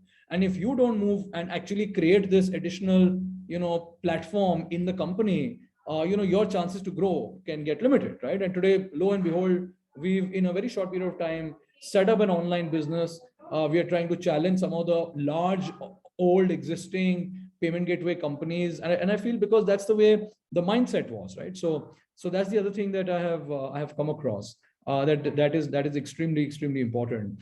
I'll take a break. I mean, if there is a question or two, and I'm happy to take that, and then maybe kind of get into a couple of more things that I thought I would share in terms of what I've learned from experience.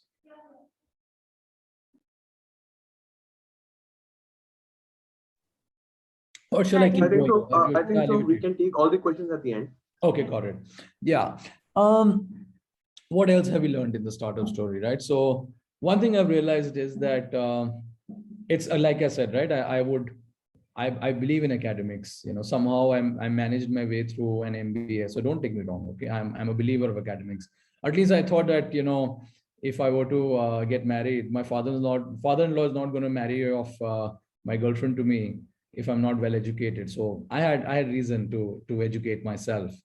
But when it comes to the startup world, the only thing that matters is what you bring to the table. Nothing else matters. Let me tell you.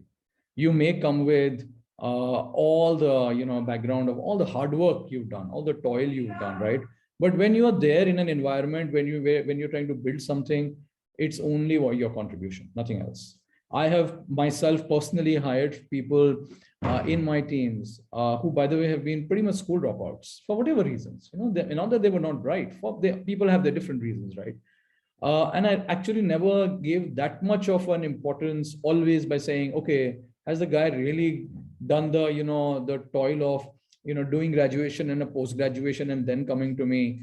I kid you not. I've seen that in many cases, in fact, in most of the cases where I hired for people who pretty much like grade 12, out of grade 12, pretty much that's it, right? That's about it. And let me tell you, people much younger who got out of grade 12 and straight away started working. Boy, it's like, when I would interact with such guys and I would ask again, like, how old are you? And the guy's like, I'm just 26. 26. Wow. Like, how do you know so much shit? The guy say, oh, because just as I finished school, I started working. My dad wanted me to get into a job. He needed money. Right. And I'm saying this guy who's not done 3 years of graduation or 4 years of, a BE and then 2 years of B school, which is like 6-7 years we do. Right. And this guy's done this 6-7 years of real work X the guy's brought. Right. I tell you, they're very smart.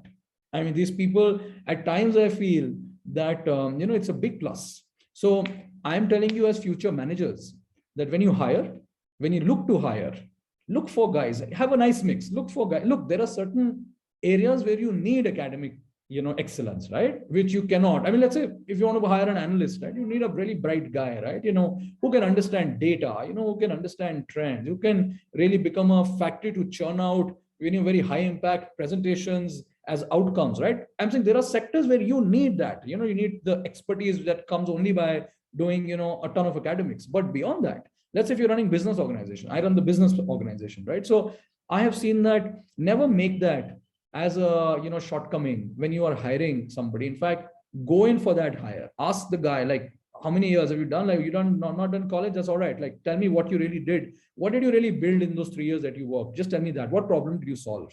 That's how I ask. That's it. Nothing else. And I'm telling you, it has never failed me. The other thing I'd like to also focus on that. I realized that, like I said, right, that you may come with, at times, experience is an impediment. Let me tell you, because you're coming with so much baggage. Experience is what? Also baggage, right? Over a period of time. Use the right aspects of it. Like I said, right, at the beginning of the session, that you come into an unstructured, unorganized place in a startup. Use the experience of how to think a little more process driven. That will help you in your startup journey. But otherwise, imagine if people have asked, right? Like people have asked me as well that, what is the one advice that you gave and, in your experience and all that.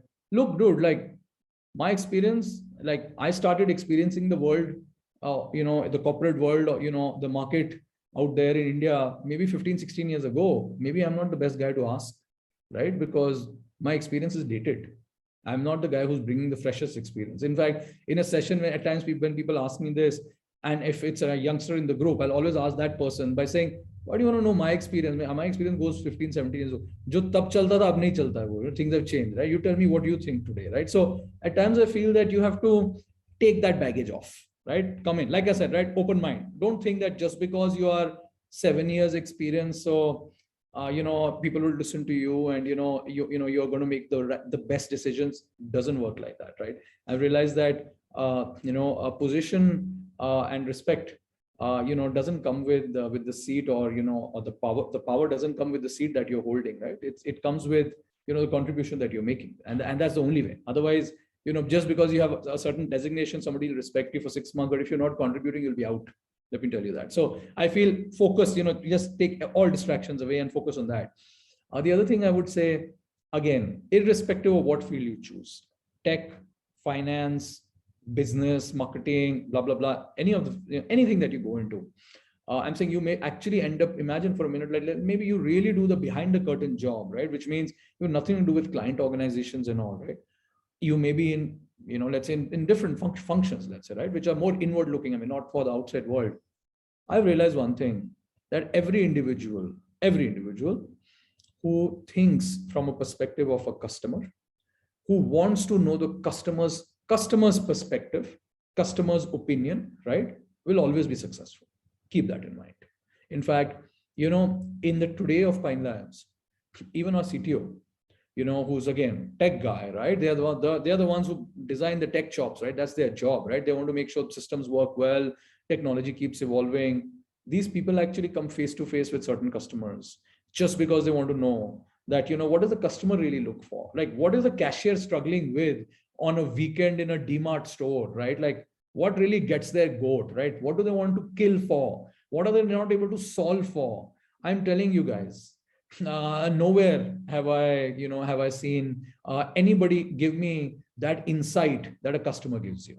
You only work for one person. Keep that in mind. Even till today, I feel that, firstly, you're never too senior, right? Never think that, because I'll have these 5 people in the hierarchy and the companies where, the gap, the distance between customer and yourself, which means that customer to CXO level, I have realized the moment it is beyond, in my case, the moment it is beyond three levels, right, you start losing control of the market. So you have to be always, I'm just telling you, I meet new set of entrepreneurs. And entrepreneurs, I'm talking about that neighborhood, store, which is maybe the Sharma mobile store, right, where there is the next generation, son or daughter who's running the store, is the smartest person today, right? Go talk to that person. If you're not in a business role, no problem. Whoever is in the business role, whoever is your counterpart on the business side in your company that you choose, ask that person by saying that, I want to actually be a part of a few sessions where you talk to clients. I want to ask a few questions, because when you will build a product, let's say you're a product manager, when you will build the product, you will build the product keeping that customer in mind, right? Like I was telling you, the world has changed so much that people never really cared about the overall experience. Like we're talking about the UI UX experience, right? The design of it, right? I tell you, it is so important today. All of us think about the number of apps you delete, right? Because it's just tacky experience, doesn't work.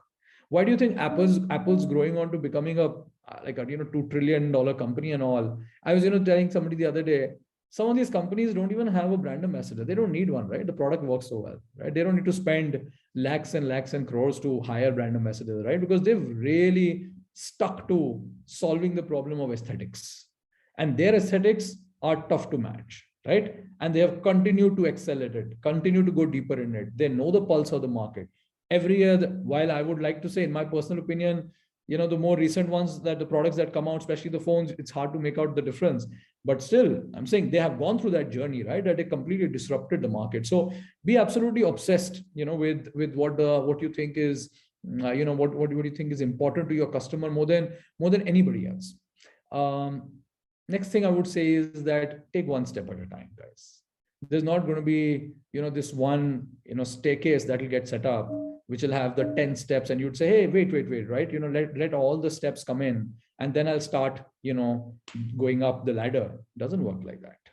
Every time you come in, always think that I'm standing here, I'm in front of step one. What does step one take? Like, what do I need to do here, right? Let me just get to step one. Once you get to step two, right, then you start figuring out, hey, by the way, what kind of, effort, what kind of change in mindset, what would it take? Maybe step two looks different than step one, right? Once you're at step one, then think of step two, right? Great companies are built brick by brick, takes time. Our company has been built over the last, decade.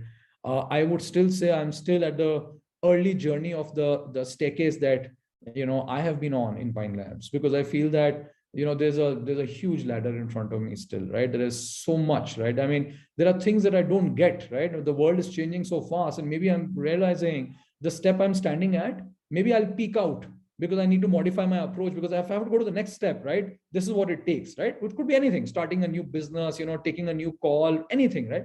And I just focus on what has got me here was good for me to come to this step, which is I'm standing on this step, right? What will take me to the next step may be very different from here, right? So I'm just saying, one day at a time, one problem at a time, right? Don't rush. I mean, I feel that there is nothing better than consistency and discipline. I feel my mantra in everything you do, right? Guys, look, there are many people who are doing great things, right? But maybe, like I said, maybe you're just doing it a tad better than them, right?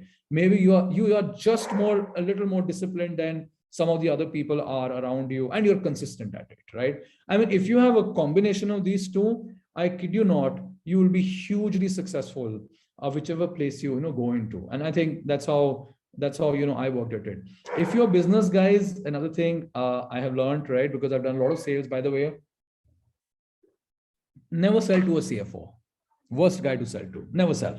The guy never, I mean, they're a pain, right, in the backside. So I have always tried selling to a CMO, right? Best people. They're amazing guys, right? Like the marketing guys are the best people to go and sell a product to, because I've realized that, when you're talking to CFO, obviously cost center, how much the person can squeeze out of it. It's not a conversation on how much value you're adding, right? You're talking to a finance guy. But when I've gone in and said that, look, this is going to change the fate. I'm going to get you, 10, 20% more footfalls, and, you'll be able to give the best in class experience to customers who are buying coffee at your Starbucks store. So Madam CMO, here's my proposal, and I'll get you into a partnership with a few banks, and you can run great offers, right? I kid you not, I was able to extract much better commercials. And I've used to always say this in our world, that, there are two guys in a bank, right? One guy who's going and, signing up for some banking products in which, I'm going to charge a transaction fee to this customer, which can be an SME or whatever, right? A corporate. If the customer takes my, product, I'll say, okay, I'll take a 1.5%, transaction fee as my bank charges. The customer will fight tooth and nail to negotiate on that 1.5% by saying, no, give me 10 billion. India, right? This is India. Worst market to make money. Like, this is the litmus test. If you can make money here, you can make money anywhere, right? Because people just don't want to pay, right? Everybody's a value seeker. You want all the value, but you don't want to pay for it. So if you talk to a guy on these lines by saying my transaction charges are 1.5%, right? The guy will fight tooth and nail to ask for a discount. But from the same bank, when the marketing guys or the guys who go and talk to the same customer by saying, by the way, we do this, kind of a brochure or a booklet or a digital marketing campaign, which is going to get you this kind of visibility and blah, blah, blah. The same customer now has an appetite to even fund a discount of 5%, 10%, 20% on their products.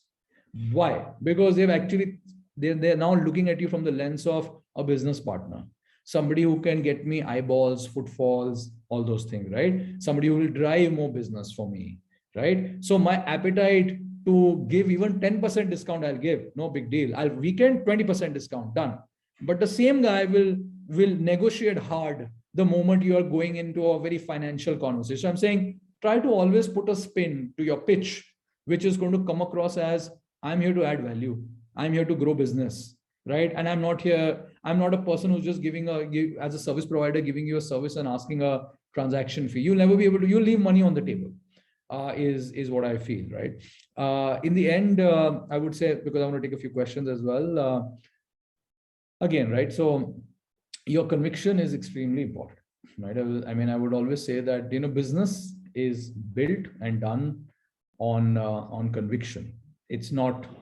Business is not done on a calculator, right? So if you have the conviction, go all out, right? I would say at this part of your journey, some of you already would have work experiences, right? Now, it's not that you just step out of college and, jump straight into an MBA, but I would say that as you now chart your, the next plan and let's say the next phase of your life, go in with conviction. There are no rights and wrongs. Like I said, have a very open mind, always be customer centric, never be hierarchical, always be willing to take feedback. Like I said, hire people from all aspects, right? Like I said, don't only make academics, as a benchmark. Have fun. I would say that that's also extremely important. You have to enjoy what you do. I have a lot of fun. I just love what I do, right? Which is why I'm doing it, right? So that's about it. That's pretty much about it from me. And happy to take if there are questions. I can see people are posting questions. So I'm going to open it up now. Sure, sir. So that was really an insightful session. Thank you for sharing all your experiences, and especially the equity part. It really did give us a very meaningful message. So straight moving on to the question part. So we have a question from Santosh. I'll just read it out. So how was your experience working with founders of Pine Labs? What are the traits that you saw in them that were different from you? And there's also a follow-up question which says, what are the steps that you have taken when you saw the offline space was changing 2 years back? Yeah, so for one thing, right? So I thought that because I was looking at this company, I was in Visa, right? And they were like a small payment service provider just starting out. They would come and say, we can build some technology, some product for Visa. And, would say, would you like to fund some, $50,000 and we'll build something like that, right? And when I saw this company from a distance, I thought that's amazing, right? Absolutely homegrown, India-based, tech guys, right? I would give them very fuzzy problem statements, right? That maybe, something to that effect, and put something on a whiteboard. And I'm telling you, it's very hard to define a solution for what I told you, right? People underestimate that, it's very important to define the problem, right? People are not able to define the problem well enough. I wasn't able to, but they would still come up with something which would actually give me a sense that, oh yeah, actually, by the way, this is what I meant. It was amazing, the way, the way the team at that point in time operated there, right? I thought that the founder was very sound, very products guy, right? And they had tech guys, which were obviously the best. I mean, the ex-CTO is one of my dearest friends now. He'd been at the firm before I came in, my vintage, my age, and, very bright guy, right? And he did all that. But I would always think, that, you know, what they are lacking. I used to think that they lack how to sell, how to position, how to have a business outlook to this whole thing, because if they're building something very powerful, but the veneer, right, the business intensity in the way how they go and pitch it, how do they go and have conversations when they meet customers, clients, partners, was the missing bit. And I thought that, okay, maybe this is something that I can bring on the table, right? So like I said, that everybody, you know, an organization is an organism, right? I mean, like everybody comes together. It's you know, it's like a body, right? So I thought that these were the things that the company already had, which I had nothing to do with, right? Like I could not come close to the way they had the product thinking, right? But I kid you not, I had the conviction that, boss, you know, I mean, if this product is what it is that I'm seeing, I can make it run in market like none of these guys can, right? And I told them that, you know, look, I think you're idiots on that. I'm an idiot at what you are doing, right? So I think if this marriage happens, maybe we'll create something special. So that's what I did.